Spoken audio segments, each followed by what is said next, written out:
for most of us. Temperatures will slowly be on the rise throughout the week, and by the end of the week we could see highs around 18 or 19 degrees Celsius.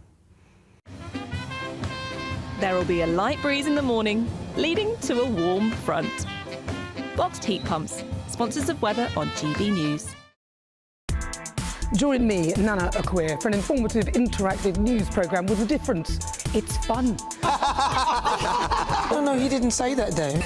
I'm so surprised. I think there's an element of truth to that. Join me from 3 p.m. every weekend, only on GB News, Britain's news channel.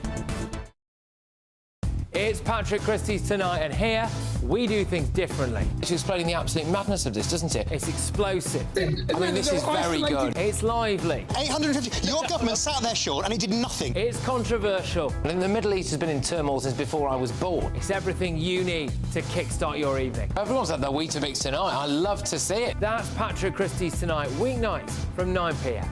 Only on GB News, the People's Channel, Britain's news channel. We have a royal invitation for you this Bank Holiday Monday. It's VE Day. We're going to be here at Buckingham Palace from dawn till dusk and at street parties all across the country. Join us for the pomp, the pageantry, the marches and the dramatic fly past. A day when we can all feel proud to be British. VE Day 80, tomorrow and throughout the week. Only on GB News, the People's Channel. Britain's news channel. You could be the next big winner on the road in this brand new Alnag Baron 560 motorhome, courtesy of Marquis Leisure. Imagine the fun you could have in this luxurious home from home worth over £67,000. We'll also give you £5,000 in tax-free cash to make your next getaway a great one. And it could be all yours. For another chance to win the lot, text WIN to 63225. One entry costs £2.50 plus one standard network rate message. Or text bonus to 63225. 5 entries cost £5 plus one standard network rate message. Go to gbnews.com/win. Entries start at £2.50. Call 0903 686 3232. Calls cost £2.50 plus your network access charge. Or post your name and number to GB13 PO Box 8690 Derby DE1 9TT. UK only. Entrance must be 18 or over. Lines close at 4 p.m. on the 6th of June. Please check the closing time if listening or watching on demand. It's Patrick Christie's Tonight, and here we do things differently. It's explaining the absolute madness of this, doesn't it? It's explosive. I mean, this is very good. It's lively. 850. Your government sat there, Sean, and it did nothing. It's controversial. And the Middle East has been in turmoil since before I was born. It's everything you need to kickstart your evening. Everyone's had their Weetabix tonight. I love to see it. That's Patrick Christie's Tonight, weeknights from 9 p.m. Only on GB News, the People's Channel, Britain's news channel. We have a royal invitation for you this Bank Holiday Monday. It's VE Day. We're going to be here at Buckingham Palace from dawn till dusk and at street parties all across the country. Join us for the pomp, the pageantry, the marches and the dramatic fly past. A day when we can all feel proud to be British. VE Day 80, tomorrow and throughout the week. Only on GB News, the People's Channel. Britain's news channel. From the school run to the home run, watch a new show for all of Britain. So he can say whatever he wants. A straight-talking show where all voices are heard. And, you know, when are we going to stop talking about smashing the gangs and actually do it? With the stories that matter from every part of our country. There's a bit of a crash landing there for your Chancellor. Bold, fearless and standing up for you. That's me, Martin Daubney, 3 p.m. till 6 p.m, weekdays, here only on GB News. The People's Channel, Britain's news channel. Mornings don't have to be tiresome, especially if you have the right company. Wake up to news as it happens, opinion and debate, and of course, a little bit of entertainment too. Because when the kettle's on, we're on. That's Breakfast on GB News, a show worth waking up for. Every morning from 6 a.m. Only on the People's Channel, Britain's news channel. We'll spread the news, you spread the word.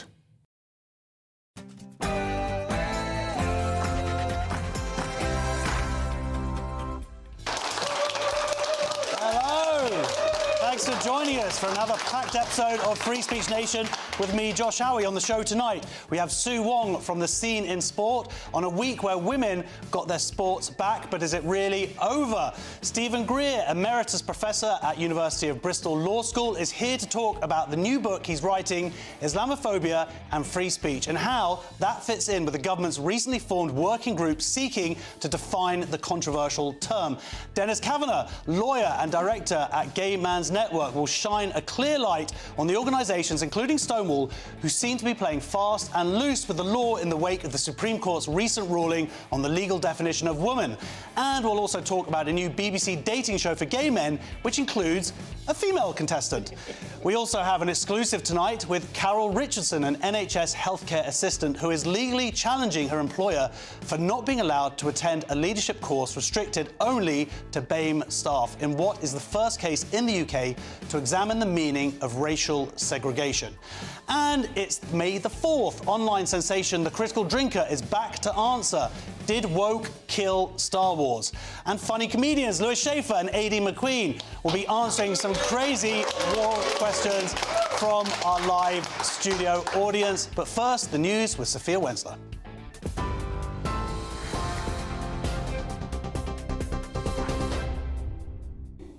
Good evening, I'm Sophia Wensler with your headlines from the GB Newsroom.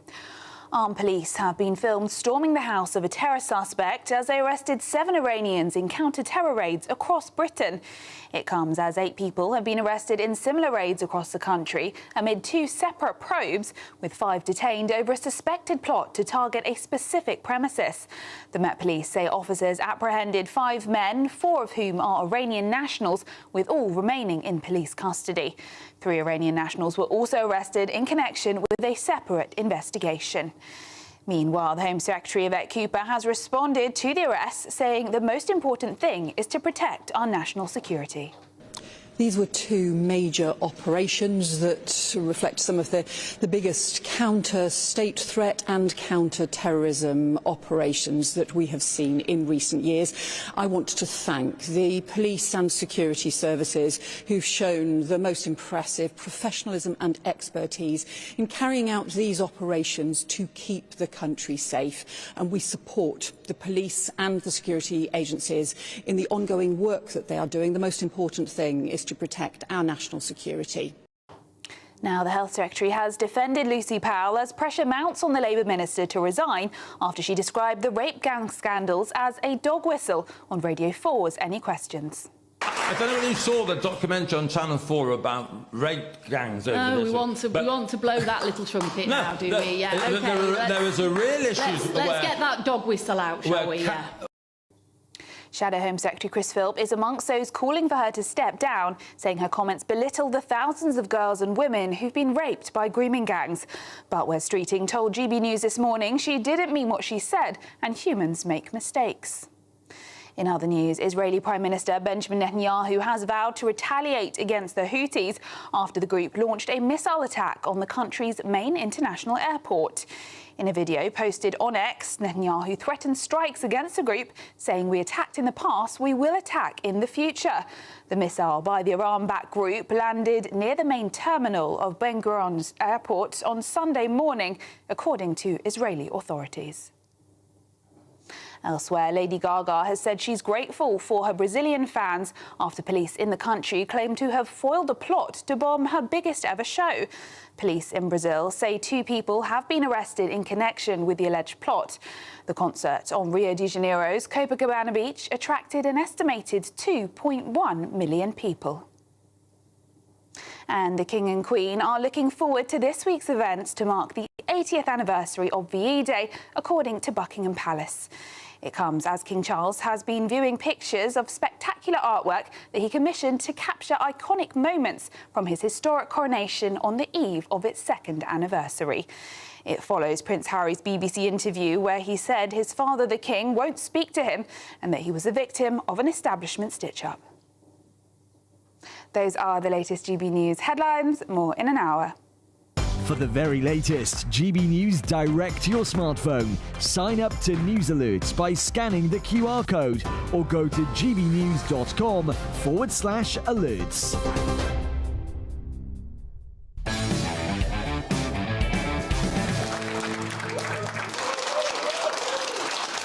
Welcome, everyone, to Free Speech Nation with me, Josh Howie. This is a show where we cast our gaze across the spectrum of culture, current affairs and politics, and hopefully bring a bit of common sense to where things have become senseless. We have got a lot to get through tonight, including our exclusive with an NHS healthcare assistant who's legally challenging her employer for not being allowed to attend a leadership course restricted only to BAME staff. And we have wonderful comedians and a fantastic studio audience. Hello, welcome, everybody. These guys coming out, bank holiday weekend on a Sunday, lovely weather, very grateful to have you here. We are going to get straight into it, though, with a momentous week, really. Transgender women are threatening to defy the Football Association's ban on those born male playing in women's football in England. The rule change, which comes into force on June the 1st, follows last month's Supreme Court ruling on single-sex spaces. Telegraph Sport has revealed WhatsApp messages showing players in a women's league plotting to ignore the ban. Around 20 transgender women will be affected by the FA's decision, which has sparked fierce opposition from those impacted. The FA has offered affected trans players free, fully confidential online talking therapy and suggested they might consider moving into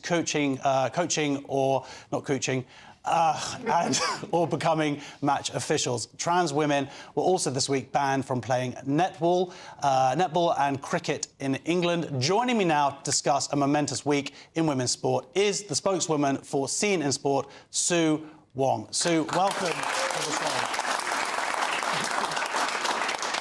You know, we message each other outside of the show in an official capacity, and my phone was just pinging all week from you, like this happened. It was just dominoes falling, right? I mean, there were so many things happening this week, and first of all, I would like to say it's really welcome news that you have major sports falling into line and actually restoring fair sport for women and girls. It has been very disappointing that they have been dragged here reluctantly, and it's taken the clarification of the existing law by the Supreme Court in order for them to do so. And it's been even more disappointing, as you say, that there are some people who think that they are outside the law, that they might be able to circumvent it, or that the law doesn't apply to them. And we are, you know, at Scene in Sport, we're hearing things from the inside because we have a network of men and women who are involved in sport, as the coaches, as players, staff members, volunteers, everyone involved. And we are hearing some noises that some people think that this doesn't apply to them. And they are going to be in for a real shock.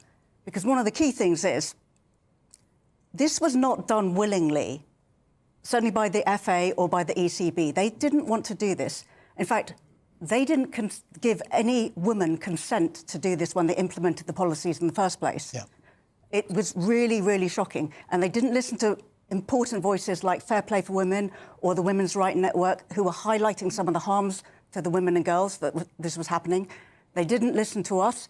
They didn't even listen to the UK Sports Council in 2021, who gave very, very clear guidance, very clear legal advice that it was lawful to categorise sex by sport. Why? Because of fairness and safety. So they ignored all these things. They even ignored women and girls having broken bones, entire teams forfeiting matches because they were scared of injury risk, and they even ignored the fact that you had women and girls self-excluding because they were demoralised. Now, why have they been put into this position where they've changed their mind? And particularly, if you note the ECB, on cricket, they realised that the legal risk was... they have such jeopardy, and they discovered this in their crisis talks that they've been having over the last couple of weeks since the Supreme Court ruling. They're in such crisis that they need to be putting these things into effect immediately. Effective immediately for the ECB's decision. The FA have waited a little bit. But obviously what they didn't realise is every single day that passes with an unlawful policy, they're exposed to legal discrimination risk. And more than that, your insurance policy is not going to cover you if you have an unlawful policy.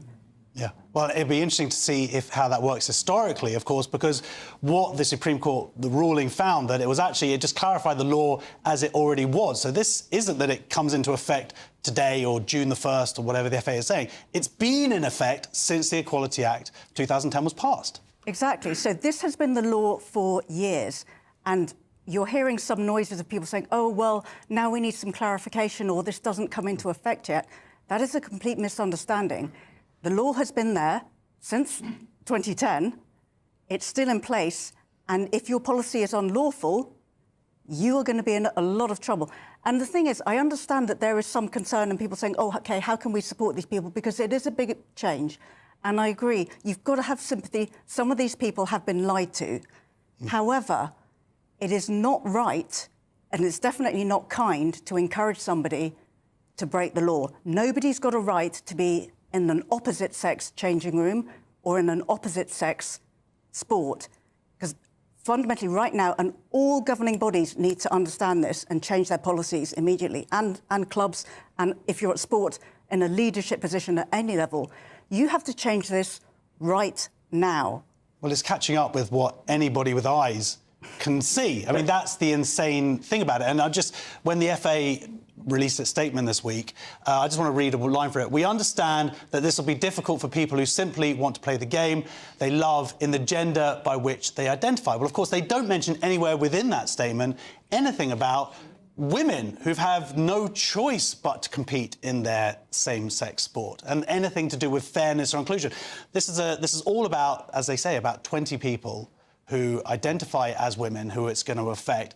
But who knows the untold amount of women who have decided to not go into football because they have been afraid. As we saw, I couldn't believe a story I saw this week that I hadn't seen it being reported before, but in 2023, a trans woman broke the knee in a football game, I guess, and scored 5 goals that game.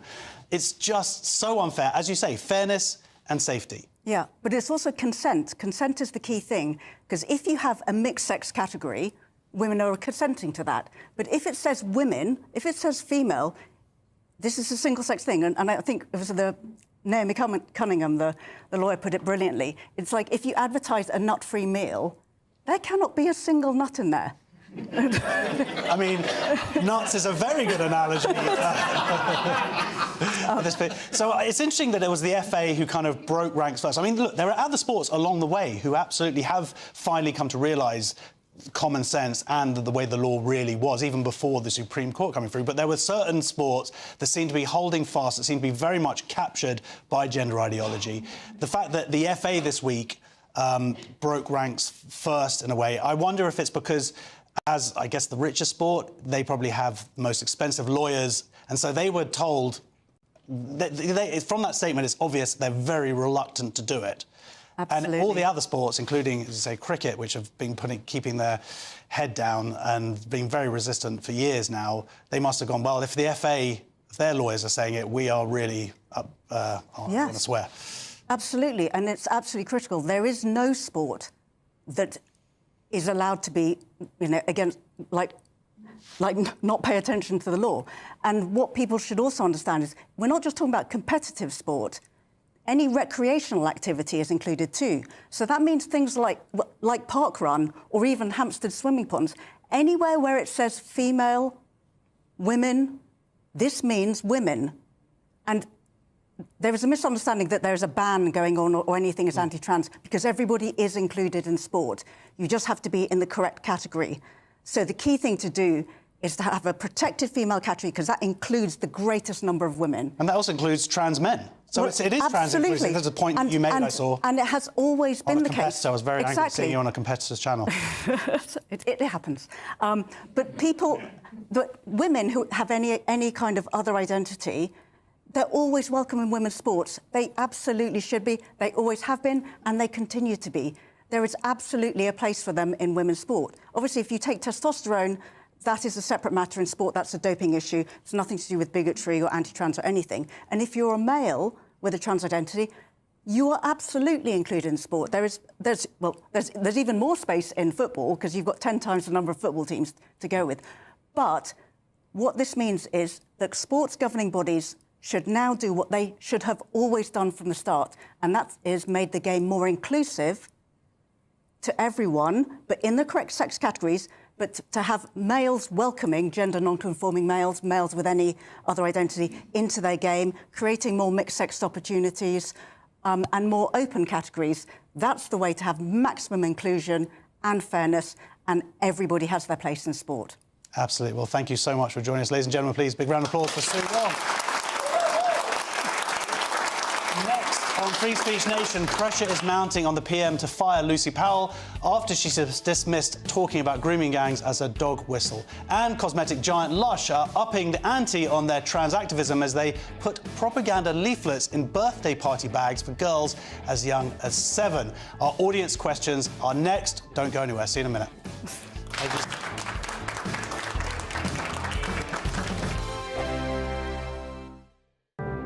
We have a royal invitation for you this Bank Holiday Monday. It's VE Day. We're going to be here at Buckingham Palace from dawn till dusk and at street parties all across the country. Join us for the pomp, the pageantry, the marches and the dramatic fly past. A day when we can all feel proud to be British. VE Day 80. Tomorrow and throughout the week. Only on GB News, the People's Channel. Britain's news channel. The royal family is an enduring symbol of tradition, unity and pride for Britain. At GB News, we celebrate what makes this country great.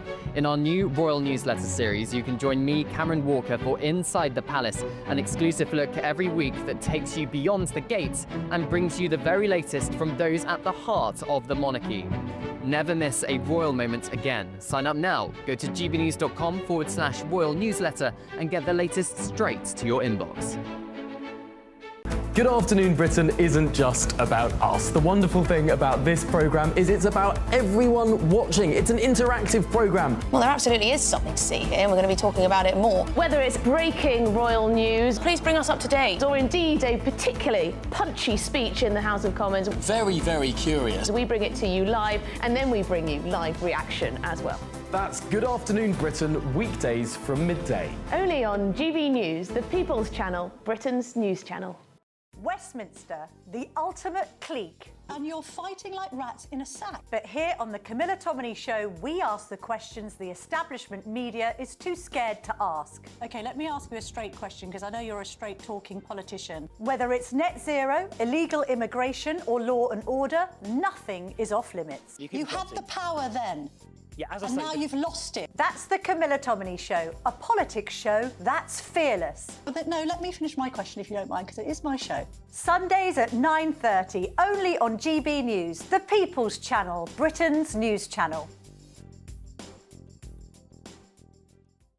Hi, I'm Michelle Dewberry, and my show is your opportunity to cut through all the noise and dive in headfirst to some robust debates. Ideas clash. Situation, isn't it? No, because the failure is you're deliberately avoiding my point. Nothing's held back. And if you think this is the end of it, wait for more. And we do not shy away from the difficult stuff. Sometimes I want to shake people and say, if only you understood. So join me on Dubes & Co. weeknights at 6 p.m, only on GB News, Britain's news channel.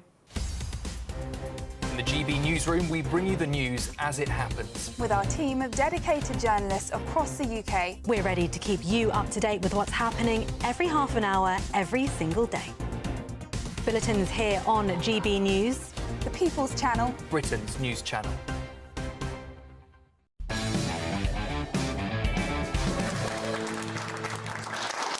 Welcome back to Free Speech Nation. I'm thrilled to say my comedian guests this evening are AD McQueen and Lewis Schaefer. How are you both, Adine? You look wonderful. This is a great look that you have going on here. This is my colonising Africa look, yes. Out of my hunting gun. Not really in fashion at the moment. No, it's very unfashionable, and I'm not bringing it back, actually. I regret that statement entirely. Yeah. How are you, Lewis? You all right, mate? I'm in my colonising Africa look. This is what I would look like if I was colonising Africa. That's sort of the tax man. Well, she's an immigrant too, basically. I am. I'm one of the colonised ones. Yes, yeah. No, absolutely. Yeah. Fine, fair enough. Well, we're going to get to some questions from the audience. Our first question's from Ryan. Evening, all. Is talking about Muslim rape gangs a dog whistle? Well, Ryan, you went straight into it, didn't you? Yeah. So, yes, this is pressure mounting on Lucy Powell to resign as leader of the House of Commons after the Labour minister described the rape gang scandal as a dog whistle on Radio 4's Any Questions? Let's take a listen.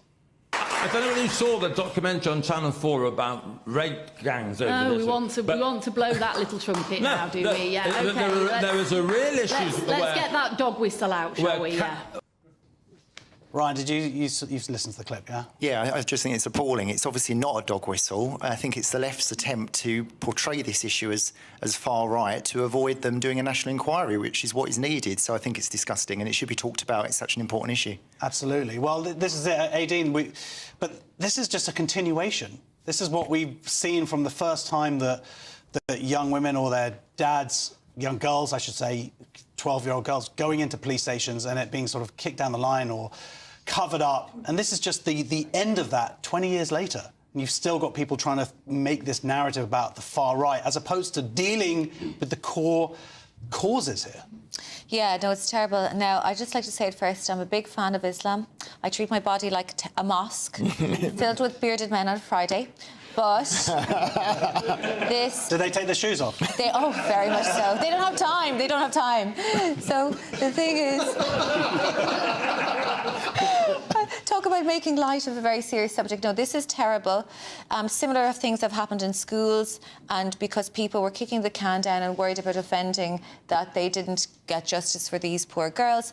There is a white rape gang out there now as well, so it's not just Muslim people. Well, there's plenty of white rape gangs. That's never been the point. But the point is that hopefully white rape gangs, like any rape gang, is going to be investigated properly when taken to the authorities. And they're not going to be choosing their victims also based on ethnicity. Yeah, I think she made a big mistake here. She didn't realise that the tide had turned. The police in Manchester have officially apologised for this. It's up on their site. And she's not going to get fired, though. I doubt it. She's going to be reprimanded. She's going to have to do some course. And that'll be at the end of it. Yeah, I'd be surprised if she's losing her job. Well, what do you think about this, Liz? She has apologised. She's saying that she was making a different point about the politicisation of the Muslim rape gangs, but is she just making excuses after being caught, in your opinion? No, the whole thing is, it was a dog whistle, because sometimes when you speak to dogs, you have to use a dog whistle. And that's what's happened in Britain, is that there is a problem in Britain. It's not a problem with these... There's a lot of analogies going on here. Yeah. Is that what's happening is that today they have to say there are children being raped. It used to be there are women being raped. There's people being raped. But now you've got to go so extreme in order to wake people up, because they're not recognizing what the threat to the country is. The threat to the country isn't these guys who are going out and doing this thing. That's very bad. But it's the fact that this is being overlooked so comprehensively that you have to you have to whistle to make people listen. Well, I don't know if he was whistling as much as just trying to, as you say, call some attention to this issue. But this isn't to write it off as a dog whistle. But even if this is the most important issue, this isn't the issue that they actually are worried about. They're not worried about it. They might be worried about it. It's a bad issue, but it's not the end-all, be-all of issues that involve, this situation. Basically, the people of the country are worried about a lot of them, not everybody, is worried about mass immigration. And the people who are worried about mass immigration, you have to dog whistle them, because you can't come out and say it, you're losing your country. Because that doesn't mean anything. After this, I worry I know why they're worried about having more of me and Lewis in the country.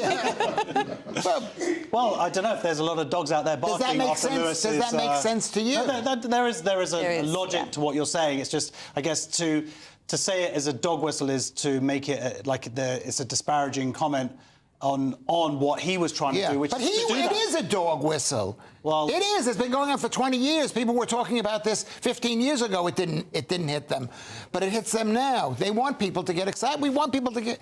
I don't know if we do, but I mean, it'd be nice if people got excited. All right, well, look, Lucy Powell said in a statement online, in the heat of a discussion on any questions, I would like to clarify that I regard issues of child exploitation and grooming with the utmost seriousness. I'm sorry if this was unclear. I was challenging the political point scoring around it, not the issue itself. As a constituency MP, I've dealt with horrendous cases. This government is acting to get to the truth and deliver justice. Our next question is from Michael. Hello. Are children's birthday party bags going woke? Yes. So Lush Cosmetics, they face criticism after a controversial leaflet supporting trans rights, describing a global media conspiracy and comparing modern-day US treatment of trans people to Nazi Germany, was included in party bags for children as young as 7. The 24-page pamphlet, created with trans actual, sparked concern from parents who felt the content was inappropriate for young children. Have you been to Lush, Michael? It's just you smell wonderful from here. Thank you. I was actually looking at some of their products at Covent Garden this week, and I walked away. Yeah. And you managed to escape without changing your gender? I did. They were selling Hello Kitty soaps. I was very tempted, but So you nearly became Japanese, a little bit racist. So you've seen the story this week. It's... just why can't soap companies just sell soap? Just, like, where's the Pear soap girl just smiling, all happy, like before?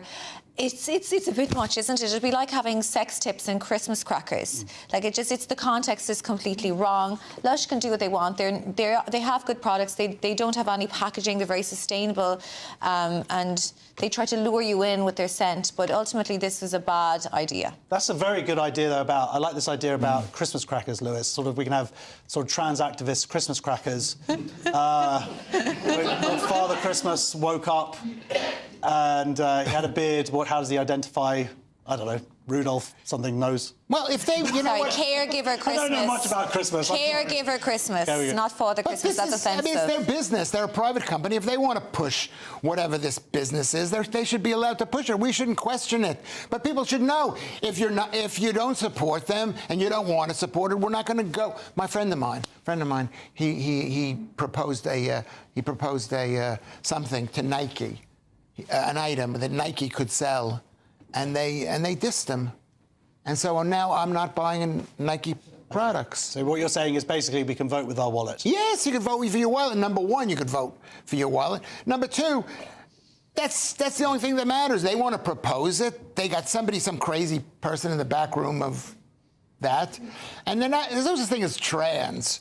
They're drug addicts. They're people who are addicted to taking drugs to make them look different than what they are. Very few trans women actually do take any drugs. That's the other. I mean, then they're definitely not trans. No, but they're included under the trans umbrella. I don't give a damn. They haven't put their money where their mouth is. Lewis has a point, though. I mean, the tide usually turns in companies when they discover there's money. Like, you know, when they discover that gay people spent a lot of money, they're like the pink pound. You know, the plus size thing just comes from there's more people able to buy that now. So is there a trans tuppence or something? Are they a big spending cohort? Yeah, they spend money on drugs. Yeah, bras and knickers. On drugs. What do? They're a whole new. They got no old women's clothes. They got to buy brand new women's clothes. Of course, the clothing industry loves. Do you think that the whole trans?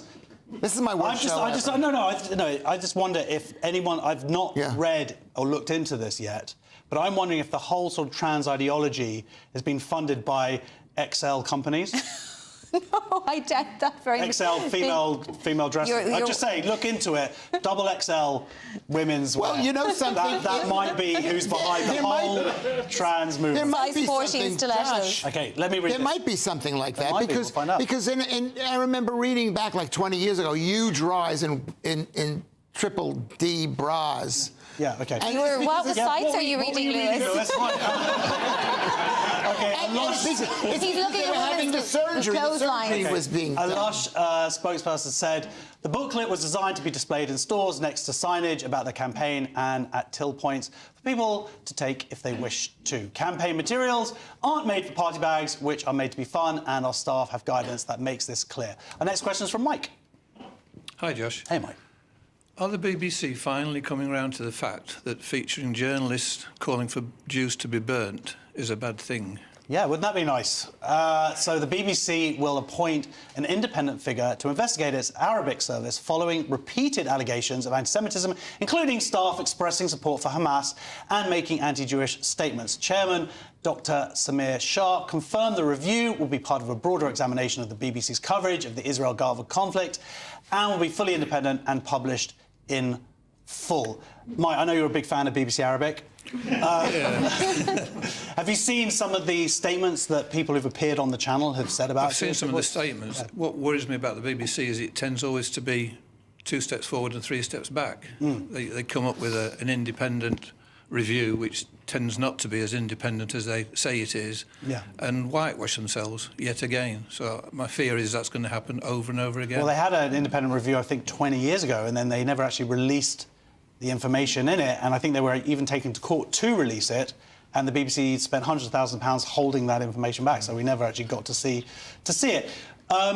Do you think the BBC is able to mark its own homework? Probably not. I mean, the reason why the BBC probably existed in the first place as state broadcasters, because at the time no private company could afford to create such a thing, same as why we had state airlines. But now there isn't a need for it, so there probably isn't a need for a state broadcaster in the same way there is. It's too much money, it's too much rigmarole. Like, you have BBC Arabic, you have BBC Northern Ireland in Irish Gaelic, then you have BBC Alba in Scots Gaelic. Like, me and one other guy are listening to it, you know?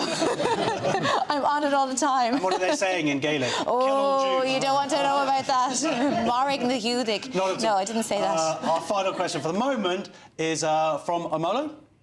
Hello, good evening. Good evening. Is not asking someone's pronouns inclusive?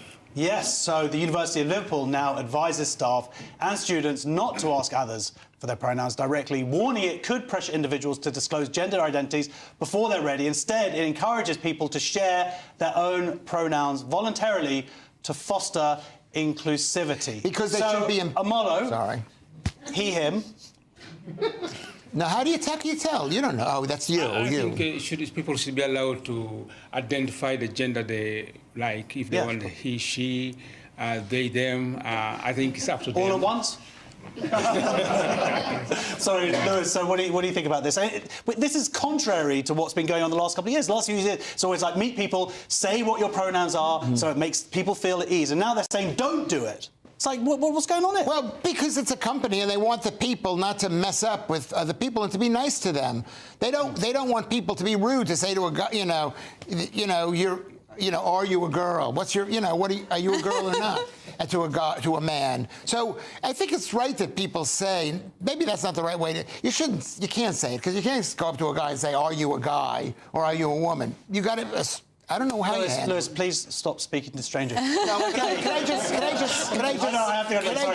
Next on Free Speech Nation, the new definition of Islamophobia will land those who criticise the religion in trouble. Those are the fears. That's according to a professor who endured a life-threatening campaign after discussing Islam. He joins me in just a moment. See you in a couple of minutes for that.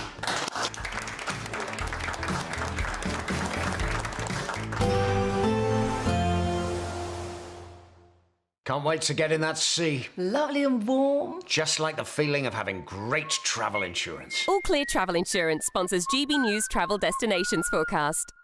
Staying fairly unsettled across central and western parts of the Med over the next few days. Heavy rain and thunderstorms in places, but dry picture across the Canary Islands at the moment, and Madeira as well, the odd shower. But we can see showers across Spain and Portugal, southern parts of France into Italy. Some thunderstorms possible as well. But drier for Greece over into Turkey and Cyprus. Some sunny spells after the recent showers. Temperatures lifting here and staying very similar over the next few days.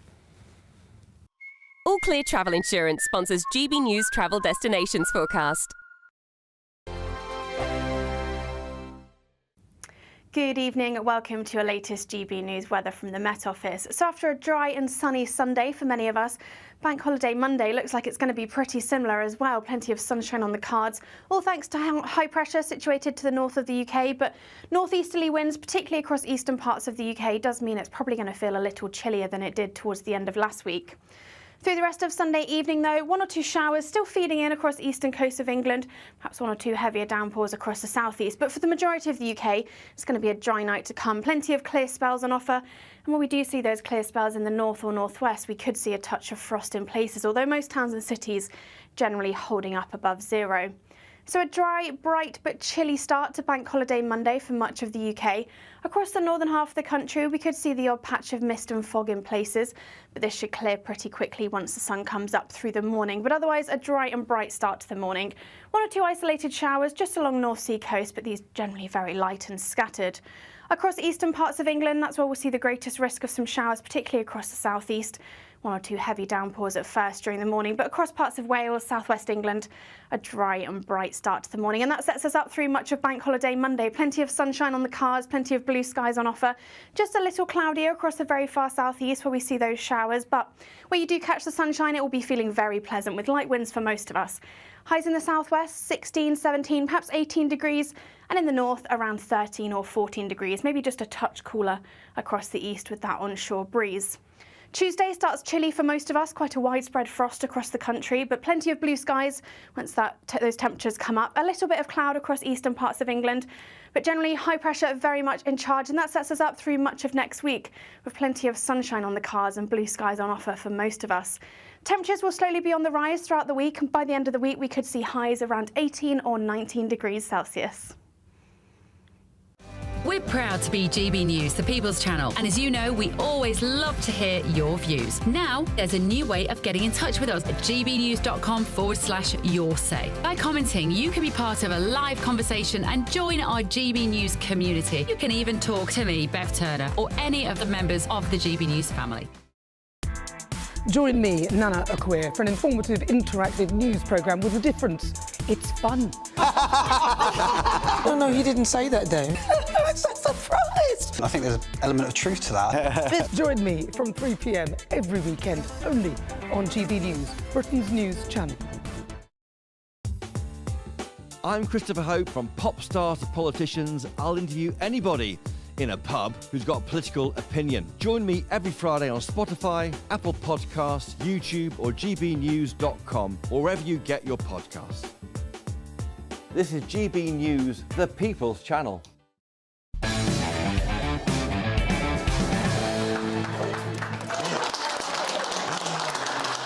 Welcome back to Free Speech Nation. Stephen Greer, Emeritus Professor at University of Bristol Law School, is here now to talk about the new book that he's writing, Islamophobia and Free Speech, and how that fits in with the government's recently formed working group seeking to define the controversial term. Stephen joins me now. Welcome very much to the show.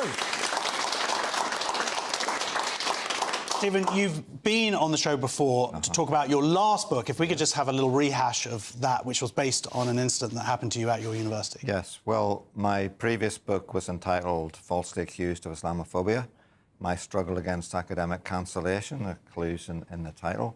It was written to document and to rehearse the fact that I had been falsely accused of Islamophobia by the University of Bristol Islamic Society for having the temerity to refer the students to the critical literature about human rights and Islam. I was investigated by the university for 5 months and exonerated. But then the university, the BRISOC, the University Islamic Society, launched this vitriolic social media campaign to have me sacked and to have the module in question, Islam, China and the Far East, taken off the human rights unit in question. University inquiry exonerated me. The university itself announced my exoneration and at the same time said that the unit had been taken off the curriculum to protect student sensitivities, and it recognised the students' concerns. So, wow. So if you go and study this course at the University of Bristol, you'll come out of that course thinking that there are no human rights issues in Islamic countries. Well, you may well, yes. You wouldn't have done that when I taught it. Yeah. But you might make that mistake now. That's incredible. So, on a different subject, you had someone like Kathleen Stock, who was accused of transphobia, not Islamophobia. Yes. The University of Sussex has been fined a huge amount of money, over £500,000. Yes. Is there any chance of something similar happening historically with this case? Well, I'm hoping there is a chance. I was all set to bring an individual complaint to the Office for Students last August, and then the incoming government pulled the plug on that like a few days before it was due to start. Right. So I've been left kind of high and dry, but I have a lot of very supportive friends and organisations out there, and they're mobilising to bring my case to the attention of the office students on their behalf. OK, well, I'd like to talk now about the working group. Now, we've heard about this group on the show before. This is under Angela Rayner. She has started is to define Islamophobia. Now, some people, including myself, would say that Islamophobia in and of itself is a problematic term. I fully agree. I think a much better term is anti-Muslim hatred. Yeah. And there is... Which is real. Yes, of course, that is a problem, and it's a problem that needs to be tackled. But I would just draw a distinction between anti-Semitism and Islamophobia. Anti-Semitism's about hatred against people, Semites, Jews. Islamophobia suggests the antagonisms towards the Islam as a body of ideas, and that's a distinction that's got lost in this debate. It's quite wrong, it's unlawful and illegal to cultivate or incite hatred against Muslims, but criticism of Islam isn't unlawful. Because Islam is not a ethnic group. No, it's not. Jews are. It's not. Yes, it's an ethno-religion. Yes. And I don't have an issue, by the way, with anybody criticising the religion of Judaism by any means. I criticise it. In fact, the whole point of Judaism is it's a self-critical religion. That's what you do. You debate. Yes. But the danger here is, of course, is that this widening of, instead of anti-Muslim hatred or bigotry, to include any ideas of what they've talked about is Muslimness, which is a very loose term, deliberately so. Yes, the argument. yes.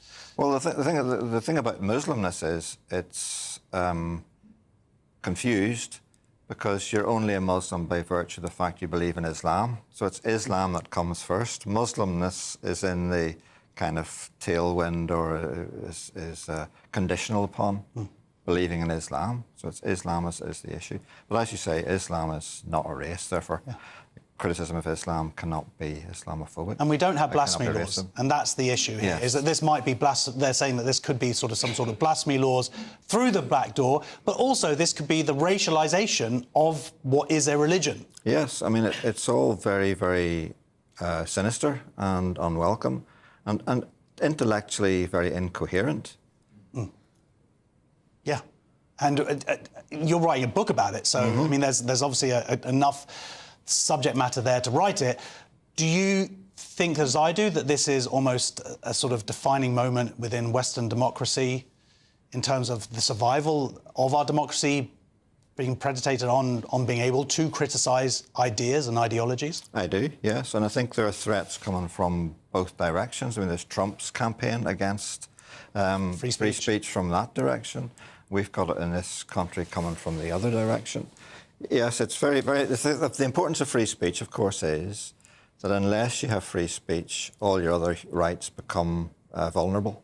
Because unless you can speak out about... speak truth to power, then you can't draw other violations of rights to the attention of people who need to hear it. Cool. And how is the book going? When do you think it'll actually be out? In a few months. A few months, OK. Yes, so I've submitted the final draft, and it'll be out in a few months. One of the things I want to... get a free copy? I mean, you might. You didn't say no. You might. One of the things I try to do in the book, which is missing from the debate about Islamophobia, is try to define what Islam is, because there's a lot of confusion about that as well. And the Muslim students accused me of being Islamophobic for saying some things that were uncontroversial about Islam. They were true and uncontroversial about it. So I guess that's the point of it. Well, please, ladies and gentlemen, big round of applause here for Emeritus Professor Stephen Greer.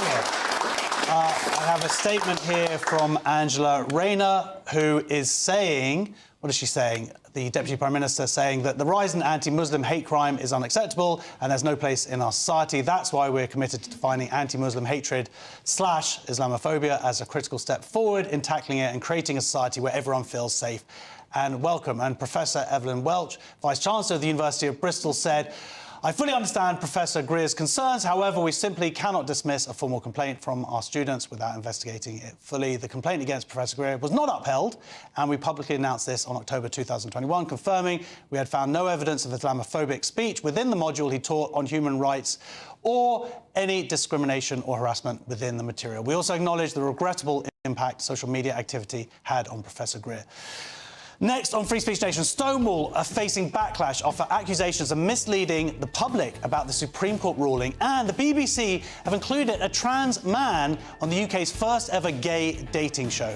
And a reminder that tomorrow we'll be bringing you the best live coverage of the 80th anniversary of VE Day throughout the day. We start the proceedings at 6 a.m. on breakfast, move on to a Britain's Newsroom special at 9:30, and then have Martin Daubly from 3 p.m. It will all be live from Buckingham Palace and at street parties across the UK, as well as the military procession up the Mall and a dramatic fly past. We are going to see you in a couple of minutes. Thank you very much.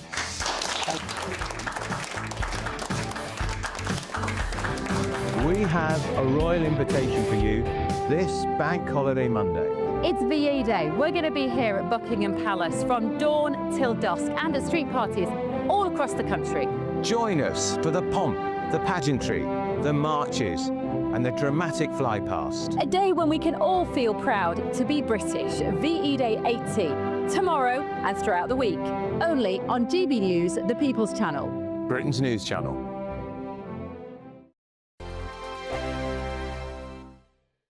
Hi, I'm Michelle Dewberry, and my show is your opportunity to cut through all the noise and dive in headfirst to some robust debates. Ideas clash. Situation, no, isn't it? No, because the failure is you're deliberately avoiding my point. Nothing's held back. And if you think this is the end of it, wait for more. And we do not shy away from the difficult stuff. Sometimes I want to shake people and say, if only you understood. So join me on Dubes & Co. weeknights at 6 p.m. only on GB News, Britain's news channel. GB News Breakfast, every day from 6 a.m.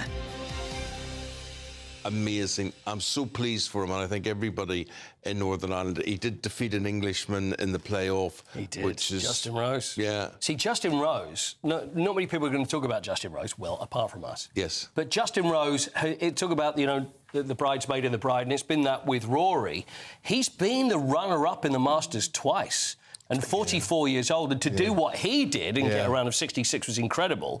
But Rory, see, people have written Rory off, and I've got to admit, even a couple of years ago, and I'm thinking, this is not going to happen for Rory, because it's this ultimate Grand Slam. Now, I think in golf, the Grand Slam is probably harder to win than any other sport, tennis, anything else. Because if you just look at the list, so this is basically to win the PGA, the American PGA, the US Open, the Open here, and the Masters. So this is to win the big four throughout your career. And only Gene Sarazen in 35, Ben Hogan in 1953, Gary Player in 1965, the legendary Jack Nicklaus in 66, and Tiger Woods in 2000. They're the only people to have done it. And if you think of all the great golfers over the years, nobody, apart from them, have managed it. And now Rory's managed it, and that makes him the greatest European golfer there has ever been. Well, there's emotion you see there. I mean, you see what you so wants. I mean, absolutely. I mean, he broke down in tears at the end, and it's not surprising because this is the thing. And it's 2011 was the last time he won a major. So at the time when he was much younger, they were coming left, right, and centre, and you think this kid's going to do everything. And then he was winning tournaments, but not those majors. And it was the Masters. That was the one he wanted. Well, give him a bus tour. Get the open top bus out. Get him around, and he will. He'll deserve it. I mean, absolute hero. GB News, the People's Channel. We have a royal invitation for you this Bank Holiday Monday. It's VE Day. We're going to be here at Buckingham Palace from dawn till dusk and at street parties all across the country. Join us for the pomp, the pageantry, the marches and the dramatic fly past. A day when we can all feel proud to be British. VE Day 80, tomorrow and throughout the week. Only on GB News, the People's Channel. Britain's News Channel.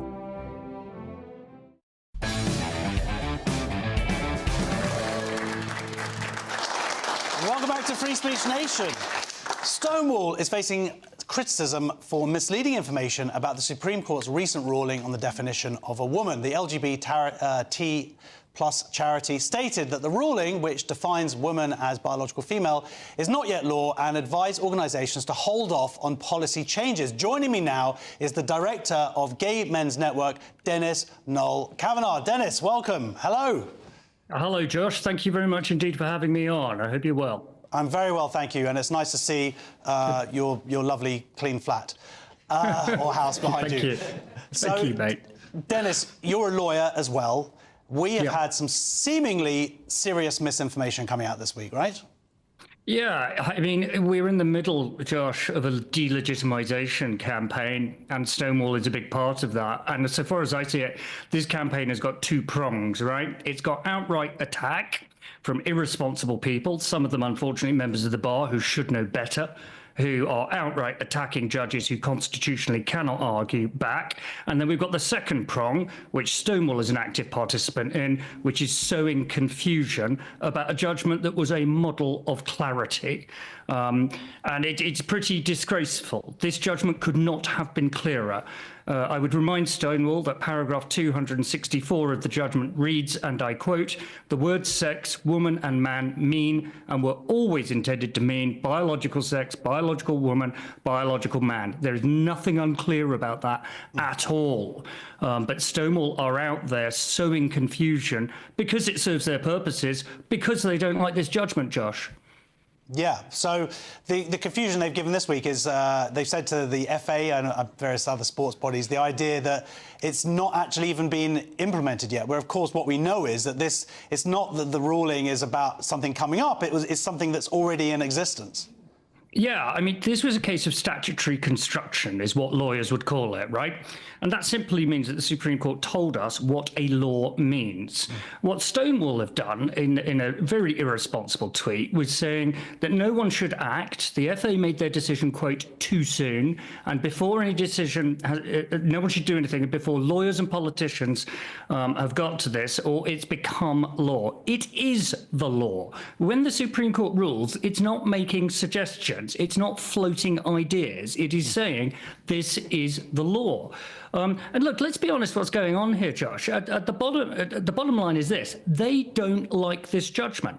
They didn't go round when they had judgments that they liked from the court, the inner and outer house of the Court of Session, which were appealed to the Supreme Court. They didn't take to social media saying, oh, these judgments are really unclear, don't do anything. This is a strategic response from them. And I'm afraid to say they've got form on this, Josh, right? In 2021, very well-regarded equality silk, Aqua Rheindorf King's Counsel had to go into Essex University and say, this is called the Rheindorf Review, and say Stonewall are advising on the law as they wish it to be, not the law as it was. And you may well remember Alison Bailey took Stonewall to court, and she will meet them again in the Court of Appeal in autumn of this year for, guess what, surprise, surprise, encouraging people to behave unlawfully. And here they are again, just because they don't like a judgment, placing themselves above the law, sowing confusion, to the point, as I'm sure you're aware, that the excellent charity Sex Matters wrote to them on the 2nd of May in clear and constructive terms, simply saying, to put my gloss on it, they were saying unelected third sector charities shouldn't be undermining the rule of law. I emphasise they didn't use those words, but they were making a very important point here. Stonewall's charitable objects include, quote, to promote the sound administration of law. I would ask Simon Blake, the CEO of Stonewall, how on earth does it promote the sound administration of law to go around saying Supreme Court judgments are not the law? Yeah. Well, let's see if they actually get held to account or not. I just want to read this out by Stonewall, and then I'd like to talk to you about another matter. Stonewall spokesperson said, we are highlighting the organisations that don't need to take any action yet or change their policies because no new statutory guidance has been issued. The widespread implications of the ruling are still being considered, and there will be a consultation process and a subsequent parliamentary process before any changes to statutory guidance are issued. Once and if there is new statutory guidance, Stonewall will review its own materials to ensure they reflect the latest legal developments. Stonewall's guidance has always reflected the law. Josh, could I just... Stonewall not once, by the way, have mentioned in any of their responses the word lesbian, gay or bisexual. How often do you get a coalition of lesbian voices before our Supreme Court defending homosexual rights? And if I may, very briefly, I would like to pay tribute to the Lesbian Project the LGB Alliance and Scottish lesbians, who at paragraph 206 of the judgment secured our rights in law, because the Supreme Court said if we rule in favour of the Scottish government, the concept of sexual orientation becomes meaningless in law. We would have lost our protected characteristic, we would have lost our associations, and it's disgusting that Stonewall can't even bring themselves to say the word lesbian and pay tribute to those brave and brilliant lesbian voices before the court. Fair enough. Well, look, we're going to talk about this other matter at a different time. Hopefully you can come into the studio. Thank you so much for joining us, Dennis. Thank you very much. The next hour on Free Speech Nation, we have an exclusive. Don't go anywhere. We're going to have a break now. See you in a second. Bye.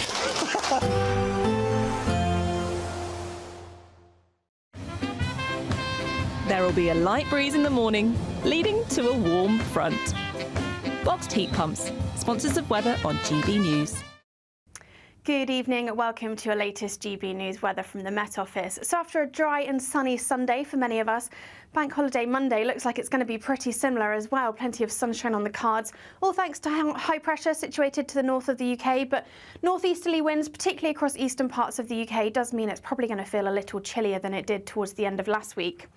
Through the rest of Sunday evening, though, 1 or 2 showers still feeding in across the eastern coast of England, perhaps 1 or 2 heavier downpours across the southeast. But for the majority of the UK, it's going to be a dry night to come. Plenty of clear spells on offer. And when we do see those clear spells in the north or northwest, we could see a touch of frost in places, although most towns and cities generally holding up above zero. So a dry, bright but chilly start to Bank Holiday Monday for much of the UK. Across the northern half of the country, we could see the odd patch of mist and fog in places, but this should clear pretty quickly once the sun comes up through the morning. But otherwise, a dry and bright start to the morning. 1 or 2 isolated showers just along North Sea coast, but these generally very light and scattered. Across eastern parts of England, that's where we'll see the greatest risk of some showers, particularly across the southeast. 1 or 2 heavy downpours at first during the morning, but across parts of Wales, southwest England, a dry and bright start to the morning. And that sets us up through much of Bank Holiday Monday. Plenty of sunshine on the cards, plenty of blue skies on offer. Just a little cloudier across the very far southeast where we see those showers, but where you do catch the sunshine, it will be feeling very pleasant with light winds for most of us. Highs in the southwest, 16, 17, perhaps 18 degrees, and in the north, around 13 or 14 degrees, maybe just a touch cooler across the east with that onshore breeze. Tuesday starts chilly for most of us, quite a widespread frost across the country, but plenty of blue skies once those temperatures come up. A little bit of cloud across eastern parts of England, but generally high pressure very much in charge, and that sets us up through much of next week with plenty of sunshine on the cards and blue skies on offer for most of us. Temperatures will slowly be on the rise throughout the week, and by the end of the week we could see highs around 18 or 19 degrees Celsius. There will be a light breeze in the morning, leading to a warm front. Boxed heat pumps, sponsors of weather on GB News. You could be the next big winner on the road in this brand new Alnag Baron 560 motorhome, courtesy of Marquis Leisure. Imagine the fun you could have in this luxurious home from home worth over £67,000. We'll also give you £5,000 in tax-free cash to make your next getaway a great one. And it could be all yours. For another chance to win the lot, text WIN to 63225. One entry costs £2.50 plus 1 standard network rate message. Or text bonus to 63225. 5 entries cost £5 plus 1 standard network rate message. Go to gbnews.com/win. Entry start at £2.50. Call 0903 686 3232. Calls cost £2.50 plus your network access charge. Or post your name and number to GB13 PO Box 8690 Derby DE1 9TT. UK only. Entrance must be 18 or over. Lines close at 4 p.m. on the 6th of June. Please check the closing time if listening or watching on demand. Good Afternoon Britain isn't just about us. The wonderful thing about this programme is it's about everyone watching. It's an interactive programme. Well, there absolutely is something to see here, and we're going to be talking about it more. Whether it's breaking royal news, please bring us up to date, or indeed a particularly punchy speech in the House of Commons. Very, very curious. We bring it to you live, and then we bring you live reaction as well.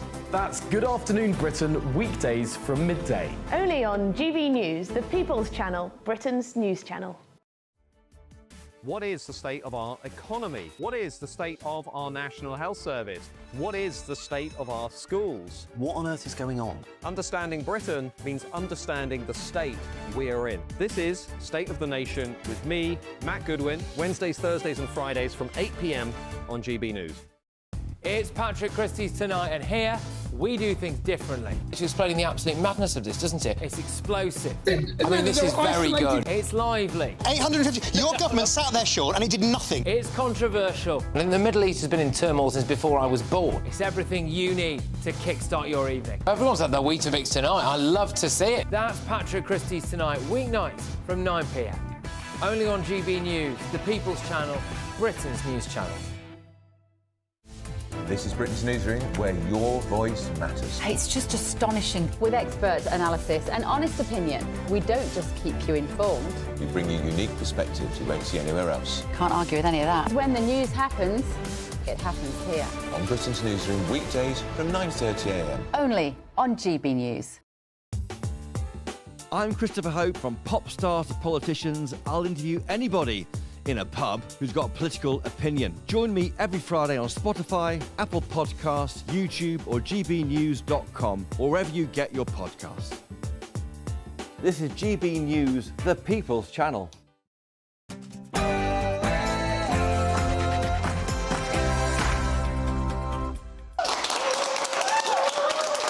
There is plenty more still to come on Free Speech Nation this week. We have an exclusive tonight with Carol Richardson, an NHS healthcare assistant who is legally challenging her employer for not being allowed to attend a leadership course restricted only to BAME staff in what is the first case in the UK to examine the meaning of racist segregation. And as it's May the 4th, online sensation The Critical Drinker is back to answer, did woke kill Star Wars? This is Free Speech Nation.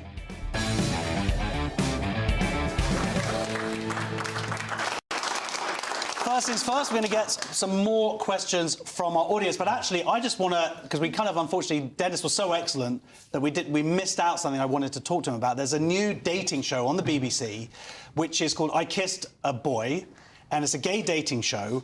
And my understanding is that one of the contestants is actually a trans man, a.k.a. a straight woman. So there are issues here in terms of... well, first of all, we haven't seen the show yet. I don't know why I'm looking at you. Yeah. I'll look at you, Lewis. Lewis, you're a big fan of the show. But... Well, at my age, I think you could be more flexible. Yeah. Literally, there's a picture of them there. That's now, the girl who's... This is a biological woman who identifies as a man, but there are issues here. There was a TV show a couple of years ago, I think it was called, there's a something about Maribel. It was a dating show where they didn't know that the contestant was actually a trans woman. Okay. And that was about 10 years ago, and that kicked off a bit of a furore. I just wonder now, and it doesn't say anything because we haven't seen the episode yet, in terms of whether the whether the other contestants know this is a trans man. But there still raises questions, for me anyway, about coercion here. Okay. Because would the contestants feel possibly some kind of, not desire necessarily, they're gay men, you know, they're not attracted to women, this is a biological woman, but they might feel like they have to kiss this person to be politically correct. But maybe they don't know that it's a guy. Well, in that case, the argument is worse, because then it is And so it's not coercion. The word is not. It's not. No. If in that case, it would. You could argue that it goes against the law. Someone's withholding their identity. I see what you're talking about, but let's face it, this is the most easily coercible cohort in the world. People on reality TV. Okay? Not gay men. So I'm not. No, not gay men. It's going to be a little bit worried there. People on reality TV. My sympathy is very low. Let them have a little surprise if they want. Let them be punished for wanting to be on TV. That's what I feel like in this. I feel like I got to work with Josh. Of course, it's a. Of course, this person. Well, the person they've got a little moustache. You know, that could be my mother. But the point is, when you see photos online of trans men, some of them are quite buff, but the reality is, in real life, you're quite a statuesque, beautiful woman, if you don't mind me saying, but a lot of women are smaller, and so it could be quite easy to know if someone's actually trans. So you're worried that there's going to be a kind of a Lola-type situation? No, I'm just worried that men are going to feel like they have to go, yeah, no, I'm totally fine with you being a trans man, and sort of feel like they have to go along it to establish their sort of credentials as being... Or you're saying there could be a lawsuit going. This is not America. I can't imagine there being a lawsuit. Okay. But there could be a lawsuit. Okay. I mean, I've been involved in these dating situations where I've frauded women by pretending that I had money. They learned a lesson. It was good for them. You can't trust the guy. It's so true. Nicole thought you were so rich. Okay, well, let me say, Lars, the 23-year-old hotel receptionist from Wolverhampton, who's taking part in the show, said, I'm honestly so proud to be the first trans person on the show. Growing up, I never saw stories like mine reflected on screen. So to be part of something that embraces and normalises LGBTQ+ relationships means the absolute world to me. Now, let's get some more questions from our audience. Our first question is from John. Is it better to sterilise trans children or treat them for autism? OK, yes. Just asked it so sinisterly. I love you, but it was genuinely like I was just brought into you. I was scared. Under the new NHS guidance based on the CAS review, all children referred to gender clinics will be screened for neurodevelopmental conditions like autism and ADHD, alongside comprehensive assessments of mental health, family context and sexual development. John, have you read the CAS report? It's 400 pages. It's quite fascinating. But are you familiar with this idea that many people who identify as trans are also autistic? Yes, I have heard of that. Yeah. So what do you think about the NHS? Doesn't it make sense then to see if that's a factor within how they're identifying now? Yes, it does. Otherwise, there seems to be a trajectory which starts with puberty blockers and ends up with someone's been watching Free Speech Nation for many years. Well, this is it, Aideen. So some people online seem to be complaining about this. To me, surely the real focus should be on helping these children, not just dumping them on. Yes, I think a holistic approach is very important. I have experience of this. A good friend of mine is a doctor in Ireland, and during lockdown, a patient was referred to her who was a man wanting to transition to be a woman, but highly obese and agoraphobic. So my sister suggested that perhaps the estrogen that he had extra because of being so obese might be contributing to making him feel more feminine, and that they should deal with the weight problem and the agoraphobia before dealing with transitioning. She advised to go to Overeaters Anonymous, which would be a very spiritual programme to help with anything like that. And she was reprimanded by trans medicine in Ireland, very much so, because it was not considered to be a mental illness, it was just a fact. And she was very upset because she thought, I'm really doing my best for this person, I'm trying to holistically deal with the problem. So yeah, I think all these factors should be taken into account. Of course they should, and it's really important. Well, that's what we saw in this country, because that was the danger of this conversion bill, the idea being that if you didn't affirm immediately anybody who came to you and said, I am the opposite sex, if you didn't just go along with that and then that would lead to drugs and surgery, then that was somehow bigoted. But, Lewis, this is a good thing. I know you spend a lot of time in hospitals. I mean, would you feel that it might be better if doctors were assessing your mental capabilities? No, that's what they do. I go to them for that, and they say that I'm wrong, and I know that they're totally wrong. That's exactly what a mental person would say. So exactly. I don't think that they should test the children's psychological background. You don't? No, I think they should test the parents. Oh. Forget even the parents. It's just the mother. You've got every one of these kids. I don't care. They've got crazy mothers, and if the kid wants to trans himself, they should send the mother. They should. Kill. Where's he going to take this? What's the next level? That's the level. They should take the mother. Ofcom purposes, I say they should take the mother. Kill anybody. And you know what? They should. I've changed my attitude about this since what's his name? Since Robert De Niro's kid has been diagnosed. That's just because you don't like Robert De Niro. Did you hear this? That Robert De Niro's kid. It's always the lefties whose children do not want to have. If you look statistically at famous people's kids, yes, it would be off the charts. Off the charts, and they're all left-wing nut jobs, like they come from Canada or something. Ofcom. We've got to get Canadian who's come all the way from Vancouver. Trevor, you're insulting our audience. He's never going to come back. This is his first He's moving here. No, our next question is from Chris. Hi, Josh. Hey. Are Jews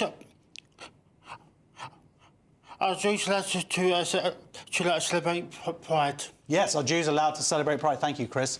Keshet UK, the UK's largest Jewish LGBT charity, has withdrawn from Pride in London for the second year in a row, citing a lack of safety assurances and the organisers' refusal to implement anti-Semitism training for stewards. The decision follows concerns over rising anti-Semitic incidents and protests, and with the charity stating it could not confidently tell British LGBT Jews they would physically and psychologically be safe at the event. I have to say, for personal reasons, I am not. I have had issues historically with Keshet UK. They're the leading LGBTQ+ Jewish organisation. They go into Jewish schools, and I believe that they have been part of why gender ideology has infiltrated my synagogue, my kids' Jewish schools. But saying all of that, it's British Jews should go safely to Pride, right? Lewis, please don't say anything different. Yeah, no, because it's weird because the Jews basically invented homosexuality. I mean, again, what was Jesus Christ? Does he have any kids? Did he have any kids? No kids. He hung around with 12 men. No kids, and his mother was to blame. I mean, I'm not an expert saying on that his this. mother transed him. Karl Marx, whose birthday is tomorrow. Okay. What about him? Did he have any kids? Okay, so for you, anybody who doesn't have any kids is gay. No, but it's... And Jewish. Yeah, no, well, that's why I had to go out of my way to have 2 kids. You need to read some Dan Brown. Jesus definitely had a kid. The point is, can I just answer this question? Yeah. Is you always act surprised that people hate Jews. Like this is something new that's happening. Not after talking to you. No.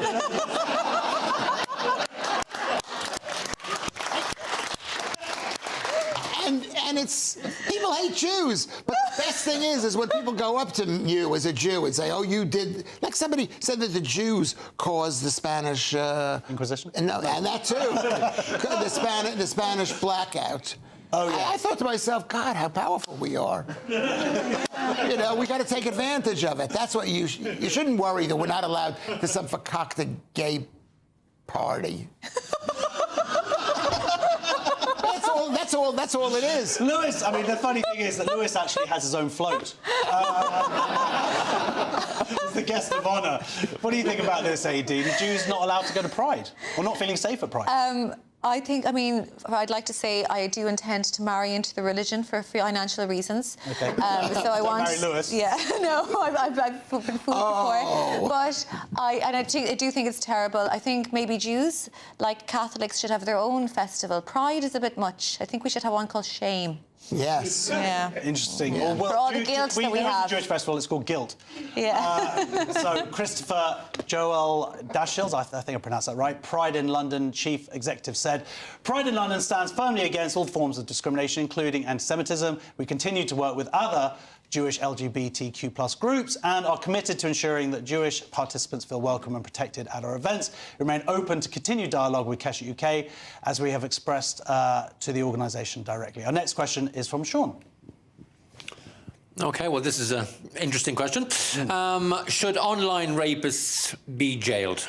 Yeah, should online rapists be jailed? Thank you. This is gamers using VR to grope and assault avatars are leaving women and kids traumatised, with legal experts demanding they face real-life sex charges as police probe shocking cases of what's called meta-rape. It seems insane. This actually, I believe, Sean, have you heard about the story? It happened last year, I believe. A mother of 4 was online and some avatars kind of went and assaulted her online avatar. And the saying is that it has a similar psychological effect to actually being physically assaulted. What do you think? Well, I don't know the story, but it just shows the lengths that some sort of organisations and groups will go to now to create these issues in the first place. I mean, if the internet didn't exist, these people wouldn't be there. So it just shows you how far we've come. Yeah.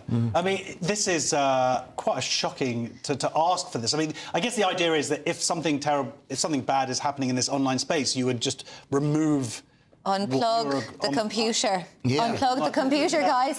Unfortunately, we can't unplug men who are attacking us, but you can get off the computer. It is absolutely ridiculous. This kind of thing just disgusts me.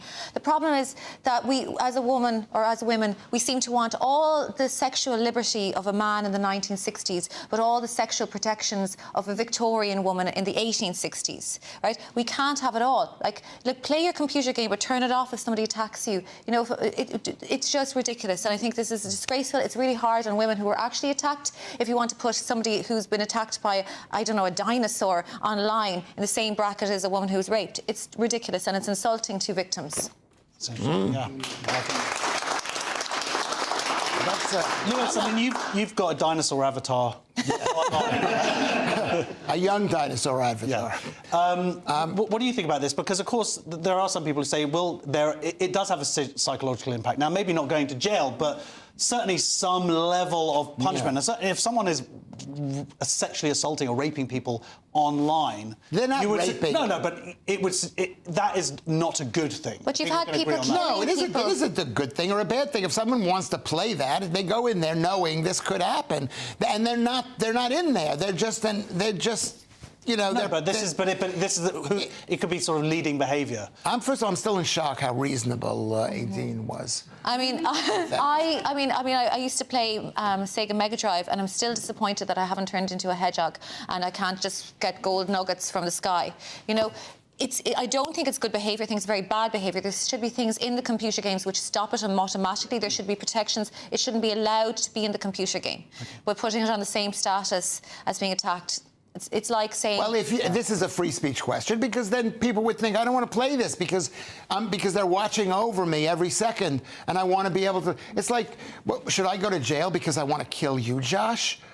OK, that's hopefully not our next audience question. Yeah. From Anton. Please don't ask that question, Anton. Are you a columnist for supporting an African child? Yeah. Are you a columnist for sponsoring, an African child? This is child sponsorship, a practice once popularised by Save the Children, is now facing scrutiny as many in the charity sector question its ethics, with some viewing it as a legacy of colonialism that fosters inequality. So what we've actually seen, Aideen, they're stopping this. They've just ceased it. And this is where you would sponsor a child in Africa, you'd send them 20 quid a month, they would send you a letter saying, thank you, I wasn't going to do the accent, and surely that would be a good thing. But no, it's colonialism. Well, I think the problem with it is, and I wasn't allowed to sponsor a child when I was young, is that you have certain children that are getting sponsored and certain children that aren't, so it's unfair. But I don't think it's fair to say to people that sponsor kids that you're bad colonial people. No, they're doing their best, they're trying to be good. So alternatives, I sponsor a class and I give them gifts, and then they all write me letters, which is a pain in the... because they have to answer 30 letters, but doing things slightly differently without cancelling the whole charity. And the worst thing is, of course, because you're sponsoring a class, they're going to get better at writing English, their letters are going to get longer, which is even more repetitive. I'm going to give them less money. Now, Lewis, your children, they've been sponsored from Africa, right? Yes. I mean, if you call my Nigerian neighbour Africa, but how's he? He lives about 39. Yeah, and that's why you broke up, right? The point is, we don't have enough money in this country. Look at these people. They got no money. This is the richest program. They got no money. We shouldn't be shipping... for the free crisps. We shouldn't be shipping our money to these... And it's not because of the colour of their skin or their religion. They're just horrible, horrible people. And we shouldn't be... We should... Who's horrible people? The Africans and the Asians and the people who aren't... Yeah, don't be so shocked. They're horrible people. We know that. And they're not going to be Lewis, grateful. someone is clipping this up right now to say... It's gonna. My last day is coming soon, so we might as well come sooner. Right. Well, look. If you're in Africa and you're watching the show, then at the end of the show we're going to put up Lewis's details. If you would like to send him some money, as he's been fired. Yes. Much appreciated. So, and also he'll make messages for you and write you letters saying you're the worst person ever. Yeah. Next on Free Speech Station, I'm going to be joined by an NHS worker who claims she was the victim of racial segregation. She is suing the trust and joins me next. You do not want to miss this. See you in a sec.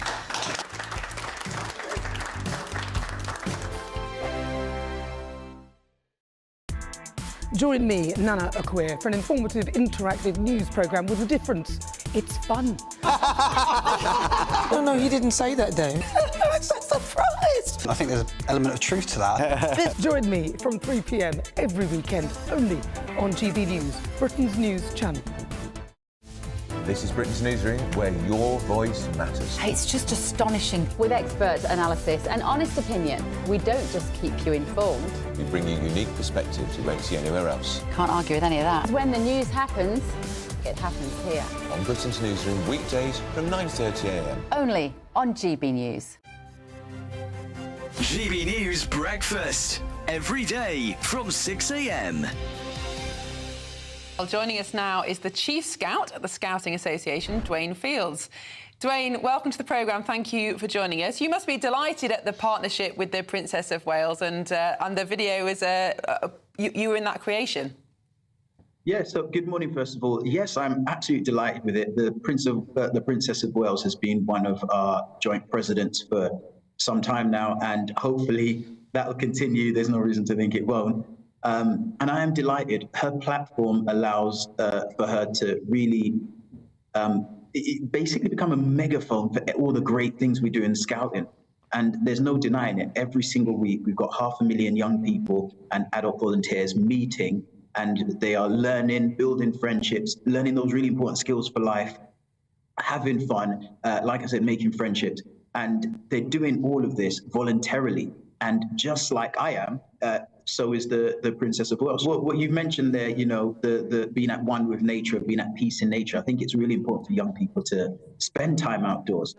We recognize from all the reports, and you yourself have even spoken about it, mental health issues that we have in society nowadays. Now, this isn't the silver bullet, but I think it is part of the solution. The more young people we can get to spend time in our natural spaces, I think the better we'll be, generally speaking, when we're talking about well-being.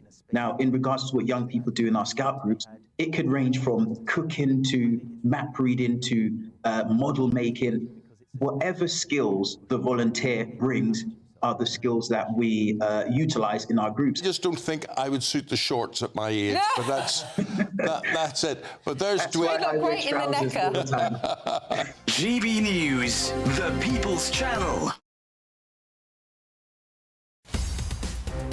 In the GB Newsroom, we bring you the news as it happens. With our team of dedicated journalists across the UK, we're ready to keep you up to date with what's happening every half an hour, every single day. Bulletins here on GB News, the People's Channel, Britain's news channel.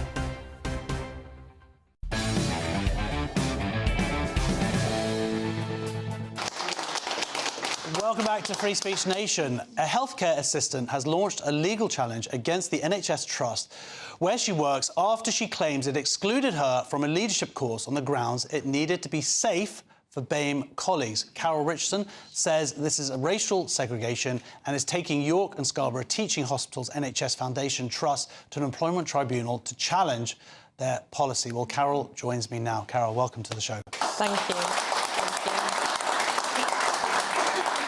So let's just start at the very beginning of this story. And just tell us what your job is. Well, I'm a healthcare assistant in the coronary care unit most of the time. I do get moved to the wards at York District Hospital. I worked for over 30 years in insurance, and about 2 years ago, I decided I wanted a part-time job that gave something back. Yeah. It's a very rewarding job. It's very tiring, but I love the patient interaction and being part of a great team. A team that is diverse in every sense of the word. And it should be pointed out, although it actually shouldn't need to be pointed out, but there's never been any complaints or any issues before this inciting incident, which was you reading an internal newsletter, is that right? It was on the staff intranet last year. I noticed an advert for a new leadership course, maximising your potential leadership for Black, Asian and minority ethnic staff. Reading further on, it stated that there were other leadership courses available, but there weren't any exclusively for Black, Asian and minority ethnics. Apparently, they need a safe space away from their non-BAME colleagues to learn and to be comfortable. Now, is there any indication that it isn't a safe space being around white colleagues? Because that's the implication, isn't it? If they were to learn about leadership with anybody there who is white, somehow that's not safe. Well, that is definitely the implication. I mean, I was just flabbergasted. I was just so disappointed. How can you be a leader of a fully, multi-ethnic team, including white people, if you cannot learn and do a course in their presence? I just thought this cannot be right. It just felt totally and utterly wrong. Yeah, and to get an indication of that, of course, and I don't like playing this game, but of course, if there was any kind of course that said, to be safe, we're going to do a course just for only white people can attend, that would highlight the ridiculousness of this. Well, exactly. I believe that when you see something that is wrong, which for me, this is inherently wrong, we need to work together as a team. I feel passionately about that. You've got to call it out. So I wrote letters, emails to the leader of the Equality, Diversity and Inclusion of York Hospital, who are running the course, and I pleaded with them to find other inclusive ways of achieving the same outcome. And so I just want to read one of the things, and I don't know if this is where you heard this line, but I couldn't believe it when I read it.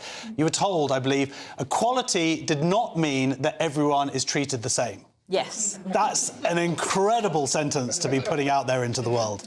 That was given to me in a letter by the chairman of the board of directors. OK, so what was the next step? Is that at the point where you contacted the Free Speech Union, I believe?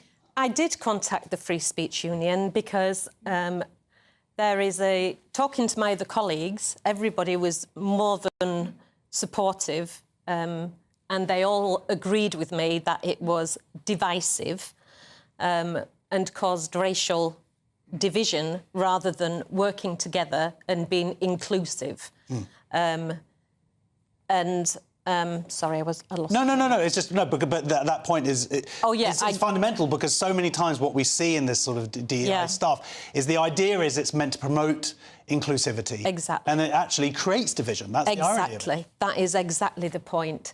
And I did contact the Free Speech Union because I was frightened that maybe something that I was doing. There is an air of fear of anything to do with race, whether you are working against racial discord, which is what I am doing. There's a fear there that something is going to happen. And that's obviously, why so many people don't speak out. Yeah, nothing has happened against me by my employer, but I also wanted some legal advice. They were very, very good in putting me in touch with the Don't Divide Us group and Alka Siegel-Cuthbert. Who's going to be coming on the show in a couple of weeks as well. She's wonderful. Has been a fantastic support, and she was very kindly put me in touch with my legal team.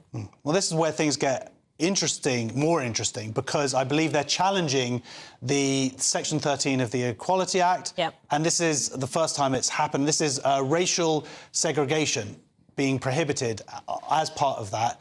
And if someone is treated less favourably because of their race, and that's what you are now challenging them on, that you or white people, essentially, or white colleagues, are being treated less favourably because of your race, because you don't have this opportunity to do this leadership course.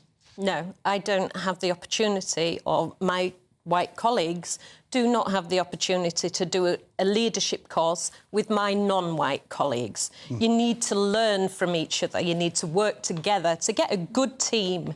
You need to be able to talk to each other, know each other's strengths and weaknesses, have each other's backs. How can you do that if you're segregated on the colour of your skin? Yeah, and they would say that they are putting this through, they're justifying it as positive discrimination. So positive action. Positive, yes. So the idea is that if there's a group that suffers a disadvantage or participates in an activity disproportionately low, that this allows them to do this. But then they have to prove that, of course, I guess, within this hearing. And that doesn't...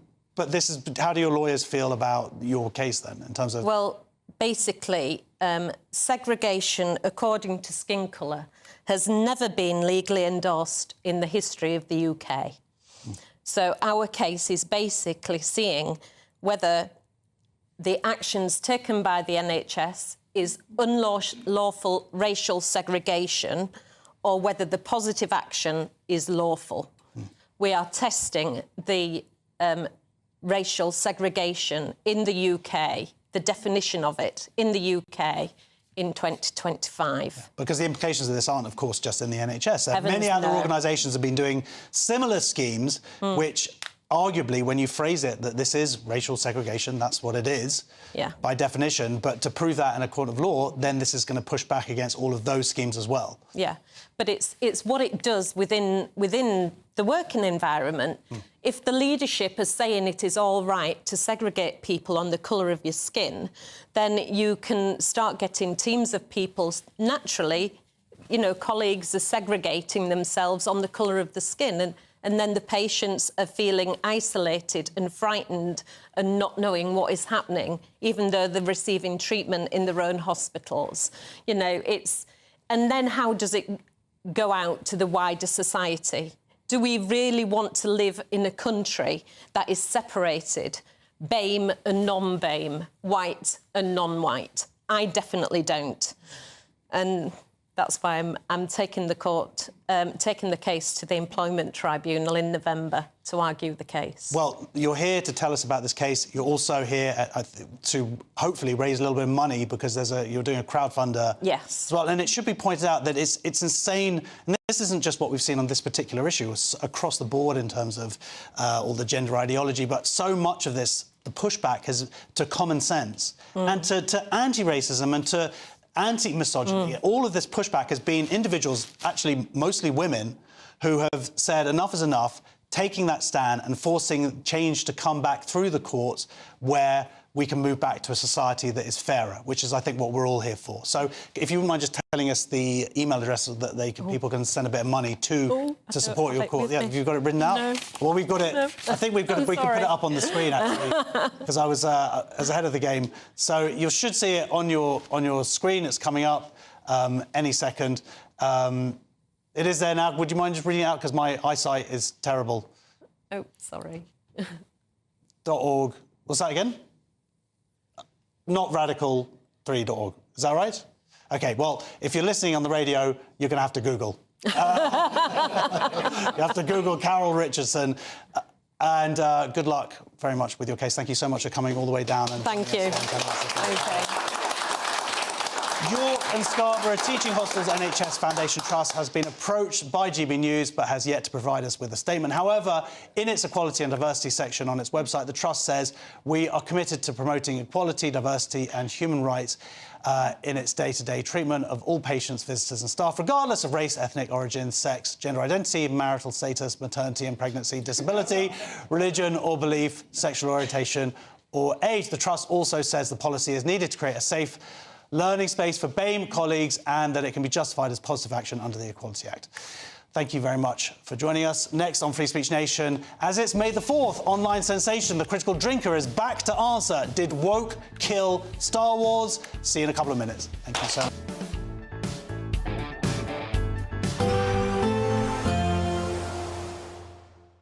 Dinner under the stars tonight? That reminds me of our travel insurance. You mean All Clear Skies? All Clear Travel Insurance sponsors GB News travel destinations forecast. Staying fairly unsettled across central and western parts of the Med over the next few days. Heavy rain and thunderstorms in places, but dry picture across the Canary Islands at the moment, and Madeira as well, the odd shower. But we can see showers across Spain and Portugal, southern parts of France into Italy, some thunderstorms possible as well. But drier for Greece over into Turkey and Cyprus, some sunny spells after the recent showers, temperatures lifting here and staying very similar over the next few days. All Clear Travel Insurance sponsors GB News travel destinations forecast. Good evening, welcome to your latest GB News weather from the Met Office. So after a dry and sunny Sunday for many of us, Bank Holiday Monday looks like it's going to be pretty similar as well. Plenty of sunshine on the cards, all thanks to high pressure situated to the north of the UK, but northeasterly winds, particularly across eastern parts of the UK, does mean it's probably going to feel a little chillier than it did towards the end of last week. Through the rest of Sunday evening, though, 1 or 2 showers still feeding in across the eastern coast of England, perhaps 1 or 2 heavier downpours across the southeast. But for the majority of the UK, it's going to be a dry night to come. Plenty of clear spells on offer. And when we do see those clear spells in the north or northwest, we could see a touch of frost in places, although most towns and cities generally holding up above 0. So a dry, bright but chilly start to Bank Holiday Monday for much of the UK. Across the northern half of the country, we could see the odd patch of mist and fog in places, but this should clear pretty quickly once the sun comes up through the morning. But otherwise, a dry and bright start to the morning. 1 or 2 isolated showers just along North Sea coast, but these generally very light and scattered. Across eastern parts of England, that's where we'll see the greatest risk of some showers, particularly across the southeast. 1 or 2 heavy downpours at first during the morning, but across parts of Wales, southwest England, a dry and bright start to the morning. And that sets us up through much of Bank Holiday Monday. Plenty of sunshine on the cards, plenty of blue skies on offer. Just a little cloudier across the very far southeast where we see those showers, but where you do catch the sunshine, it will be feeling very pleasant with light winds for most of us. Highs in the southwest, 16, 17, perhaps 18 degrees, and in the north, around 13 or 14 degrees, maybe just a touch cooler across the east with that onshore breeze. Tuesday starts chilly for most of us, quite a widespread frost across the country, but plenty of blue skies once those temperatures come up. A little bit of cloud across eastern parts of England, but generally high pressure very much in charge, and that sets us up through much of next week with plenty of sunshine on the cards and blue skies on offer for most of us. Temperatures will slowly be on the rise throughout the week, and by the end of the week we could see highs around 18 or 19 degrees Celsius. We have a royal invitation for you this Bank Holiday Monday. It's VE Day. We're going to be here at Buckingham Palace from dawn till dusk and at street parties all across the country. Join us for the pomp, the pageantry, the marches and the dramatic fly past. A day when we can all feel proud to be British. VE Day 80. Tomorrow and throughout the week. Only on GB News, the People's Channel. Britain's news channel. Mornings don't have to be tiresome, especially if you have the right company. Wake up to news as it happens, opinion and debate, and of course, a little bit of entertainment too. Because when the kettle's on, we're on. That's Breakfast on GB News, a show worth waking up for. Every morning from 6 a.m. Only on the People's Channel, Britain's news channel. We'll spread the news, you spread the word.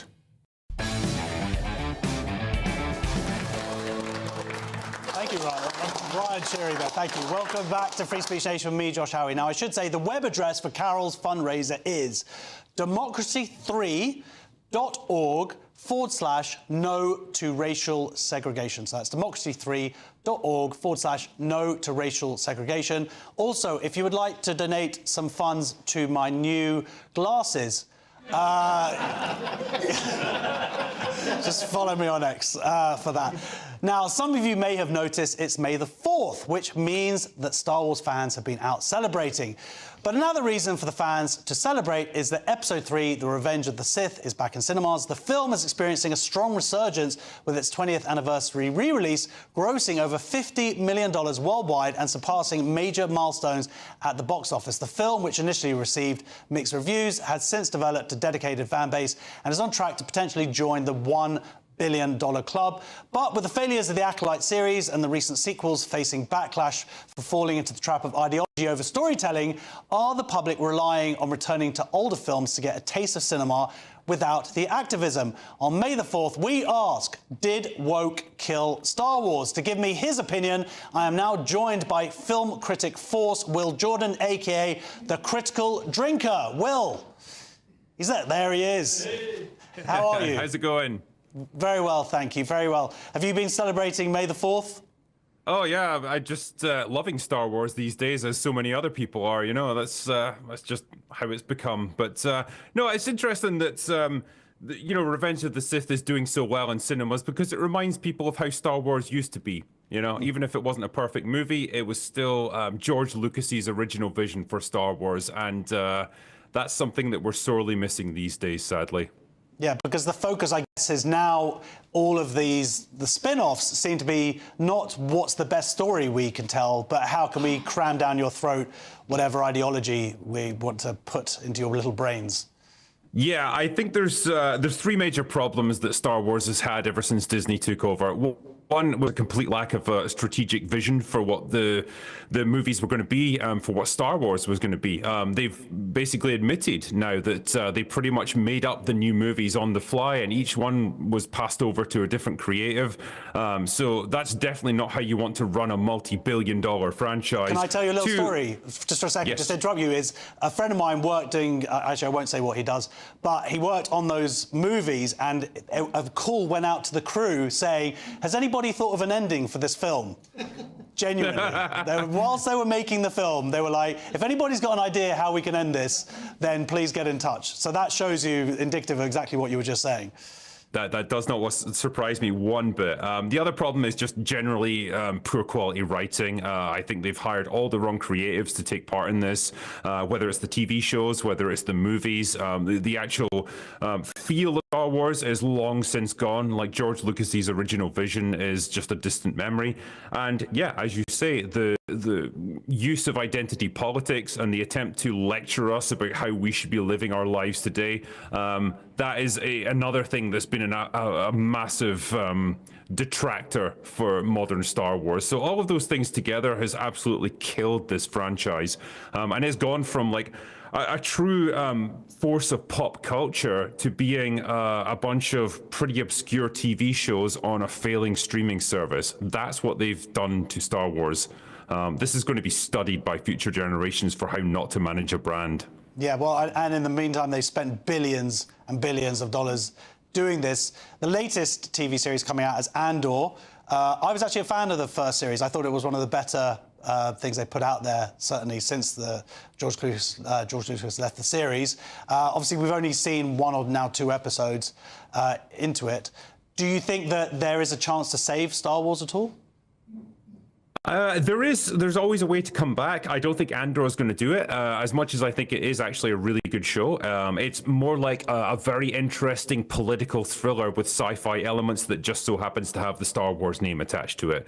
It's not necessarily what people associate with Star Wars, you know, the adventure, the melodrama, the family connections, the epic battle between good and evil. It's much more subtle and nuanced than that. It's a great TV show, to be sure, but it is not pulling in the numbers at all. The 2 seasons that they have produced, that has cost a combined total of $650 million. And apparently they've got, I think, less than 2 million viewers for their first 3 episodes they released last week. That is horrendous numbers. I mean, I've released YouTube videos that have gotten more views than that in that same time frame. A show like that should not be getting those kinds of numbers. But that's where Star Wars is now. Yeah, I mean, I'd be happy with 2 million myself. But do you think, though, that, I mean, this is obviously a bigger issue because we had Thunderbolts came out this week. There were people in the press saying, this is a return to form. I've seen it, you've seen it. It's not a return to form. No, it's slop content, really. This is what we've discussed with Marvel before and with Disney in general. You know, we've left behind now the era of woke. You know, that's people have rejected it. It's very much been proven now that it doesn't work, and we're now entering the era of slop, where the political undertones are largely abandoned, and now you've just got low quality writing. And Marvel is absolutely in this position now where they are coasting on the formula that they've used for the past 15 years. You know, the quirky, sarcastic humor while big dramatic things are going on. The sky beams, the big CGI fight scenes, the superpowered, antagonists. It's all been done a million times before, and just Thunderbolts is another example of that. It's a boring, uninspired movie that not that many people are particularly excited to see. I think it's tracking worse than The Eternals in terms of box office at the moment, and that movie really didn't do well either. No, but on a positive light, for film fans like you and I, you have 2 films. You have Sinners, yes, which has sort of come seemingly out of nowhere, and also I haven't seen it. Is it Warfare? Yes, Warfare. Yes, and you love that, right? And would that be a recommendation for people to get out there and see that? Absolutely, yeah. It's a very gritty, realistic take on modern warfare. It's set during the war in Iraq back in 2006, and the one of the co-directors for it was actually one of the soldiers who took part in that battle. So very un-Hollywood, very un-cinematic, but very grounded, believable, and realistic. And the fact that the movie was done on a budget of $20 million is super impressive in today's age. So, yeah, absolutely an excellent war film that really pays tribute to the guys who fought in a conflict like this. Doesn't try to romanticize it and doesn't try to over-dramatize it either. So, yeah, an excellent film all round. We know that cinema or films, is Hollywood certainly, is all about money. When an accountant works out that instead of spending 600 million or 300 million, that they can make 10 or 20 million dollar movies, and then half of them are rubbish, but half of them take off and make more money than they would have otherwise, do you think that we might actually see a return to the kind of cinema that we grew up with, 70s, 80s, 90s? I think that's what we're all hoping for. We want to see the return of the mid-budget movie, right? So it doesn't have to be super cheap. You could do a movie on a budget of 50, 60 million and still have lots of room for like big action sequences, some special effects, some big name stars. But it doesn't have to be all about the spectacle. It can be about good storytelling again. And I think we've been missing that in recent years.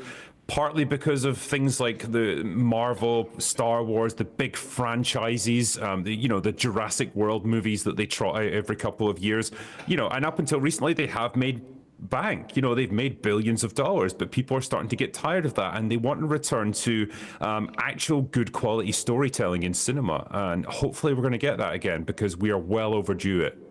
I hope so too. Well, thank you so much for joining us. Ladies and gentlemen, please big round of applause for Critical Drinker. Next on Free Speech Nation, I'll be showing you the social sensations that have caused a storm online this week. We're also going to have some audience questions, hopefully. See you in a minute.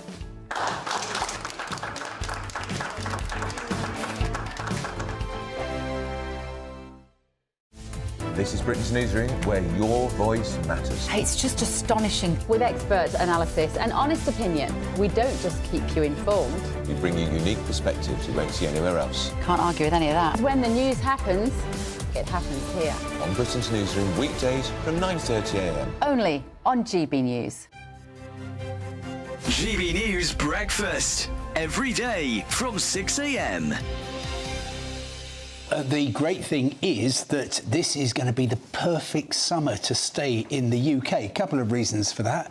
The first one is, well, yeah, you can't do much about the weather, but what you can do is save an absolute fortune. I've been looking at, for instance, all the tourist attractions around Europe. The prices are going through the roof. You want to go and see some beautiful pictures in the Prado in Madrid, that's going to cost you over 30 quid.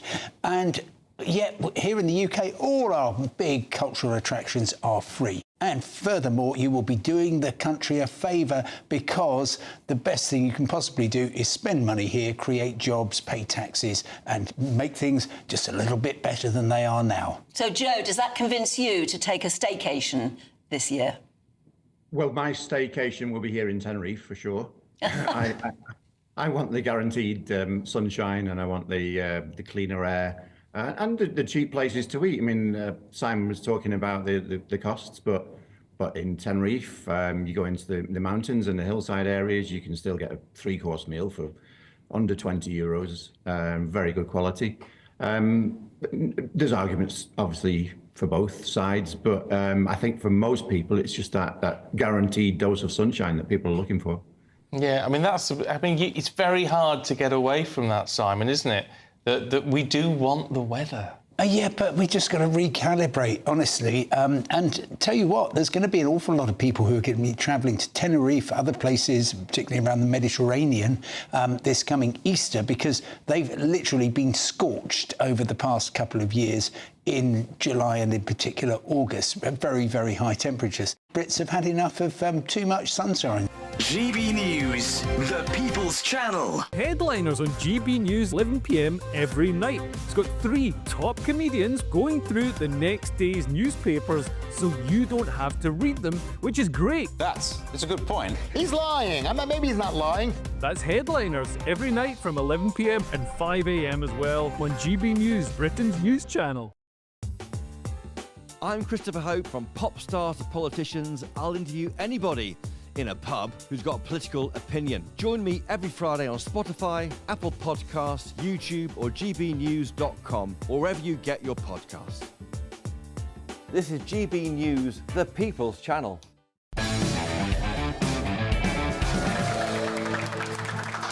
There it is. It is now time for Social Sensations, the part of the show we look at what has been going viral this week on social media. First up is this video. You should not be platforming war criminals. I'm not platforming anybody who's a war criminal. I'm telling you something. Thank you for your. What people need to understand is the different views on all sides. There's no view on war crimes. Clearly when Israel has been bombing and killing children and journalists, how can we not talk about that? Why is it mentioned genocide? Why is it mentioned Israeli war crimes? I'm sorry. That's a shame. Now I've got to give some context here. This is an event called Disagreeing Well. Maybe that is should have been explained before we went into this. So the idea is that journalists and thinkers would come along, discuss certain subjects. And during this, you had, of course, people from pro-Palestinians standing up and just screaming at Jeremy Bowen, who was one of the people there, that they were murderers and free Palestine and whatnot. So, I mean, this is to people who are very much sympathetic to their cause. That's not going to help. No, but I mean, surely Lewis is the founder of Disagreeing Well, are you, Lewis? You're their mascot. It means that, you're disagreeing unwell. Well, this is like the Schaefer family reunions, screaming. And that's what Jews do. What is the joke? I just heard the great joke about the two Jews who were left in. You heard this? The desert island. No, they were two Jews in Afghanistan, and they were put in prison. Yeah, in Yemen. In Yemen, and they were put in prison, and they got kicked out of the jail because they couldn't handle the screaming. Yeah, they were literally the last Jews in the country, and they were so annoying that they. Well, that's the thing. I mean, that's right. Well, anyway, they will be here replacing Lewis and I next week. Anyway, next up is this video. Oh, should be. So, can I come in? Why? Didn't say justice got allowed in. Why? He didn't say justice got allowed in. Well, this is very controversial. I don't know if you're familiar with that flag. I mean, it's the suffragette flag. It's going to be incredibly offensive trying to take that into a football stadium. And they were banned because women shouldn't have rights or something. Yeah, I agree. There's women. We've had too much rights now. We need to just calm down a bit. Isn't it incredible to ban that flag? You're asking the wrong person there. Ask me. Lewis. Yeah. Should women have rights? They shouldn't be allowed to vote. Is that what you mean? Okay.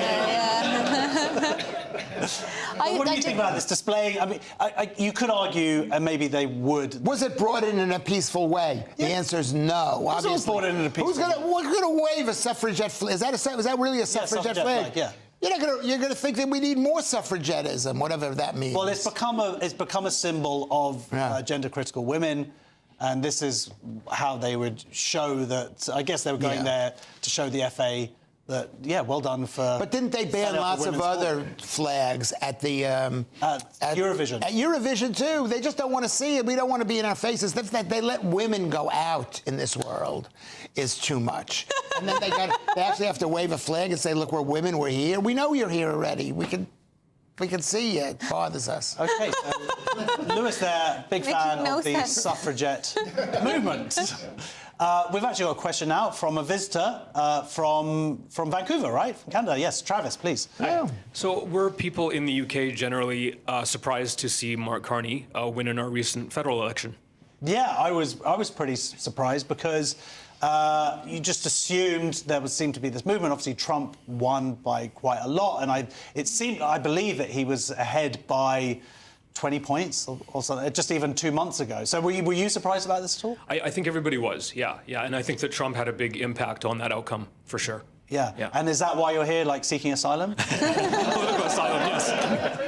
But the point is, I mean, he's ridiculous because all of Canada exists only because America's there. If there was no America, there would be no need for Canada. It's all right, Travis, you're allowed to get back to Canada. Big trading partner, big trading partner. Big trading partner, but you don't act it. The final 20 seconds of the show will be these two wrestling. You know what it's like? It reminds you of the Scottish people. Oh, the English hate us, the English hate us. That's what the Scottish people say. The truth is, English people didn't even know Scotland existed for hundreds of years. And that's the same way with Canada. We didn't even know Canada existed. Travis, thank you for asking that question. Thank you for joining us for British Nation.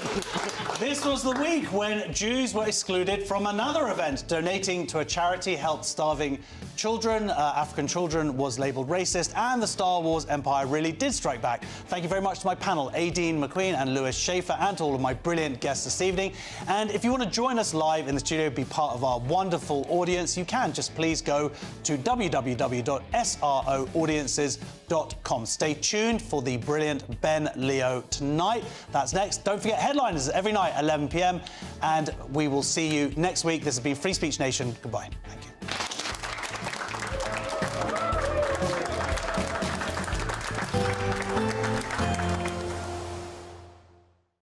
Expect a warm front, moving from the kitchen right through to the rest of the house.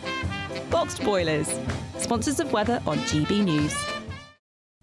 Good evening, welcome to your latest GB News weather from the Met Office. So after a dry and sunny Sunday for many of us, Bank Holiday Monday looks like it's going to be pretty similar as well. Plenty of sunshine on the cards, all thanks to high pressure situated to the north of the UK, but northeasterly winds, particularly across eastern parts of the UK, does mean it's probably going to feel a little chillier than it did towards the end of last week. Through the rest of Sunday evening, though, 1 or 2 showers still feeding in across the eastern coast of England, perhaps 1 or 2 heavier downpours across the southeast. But for the majority of the UK, it's going to be a dry night to come. Plenty of clear spells on offer. And when we do see those clear spells in the north or northwest, we could see a touch of frost in places, although most towns and cities generally holding up above 0. So a dry, bright but chilly start to Bank Holiday Monday for much of the UK. Across the northern half of the country, we could see the odd patch of mist and fog in places, but this should clear pretty quickly once the sun comes up through the morning. But otherwise, a dry and bright start to the morning. 1 or 2 isolated showers just along North Sea coast, but these generally very light and scattered. Across eastern parts of England, that's where we'll see the greatest risk of some showers, particularly across the southeast. 1 or 2 heavy downpours at first during the morning, but across parts of Wales, southwest England, a dry and bright start to the morning. And that sets us up through much of Bank Holiday Monday. Plenty of sunshine on the cards, plenty of blue skies on offer. Just a little cloudier across the very far southeast where we see those showers, but where you do catch the sunshine, it will be feeling very pleasant with light winds for most of us. Highs in the southwest, 16, 17, perhaps 18 degrees, and in the north, around 13 or 14 degrees, maybe just a touch cooler across the east with that onshore breeze.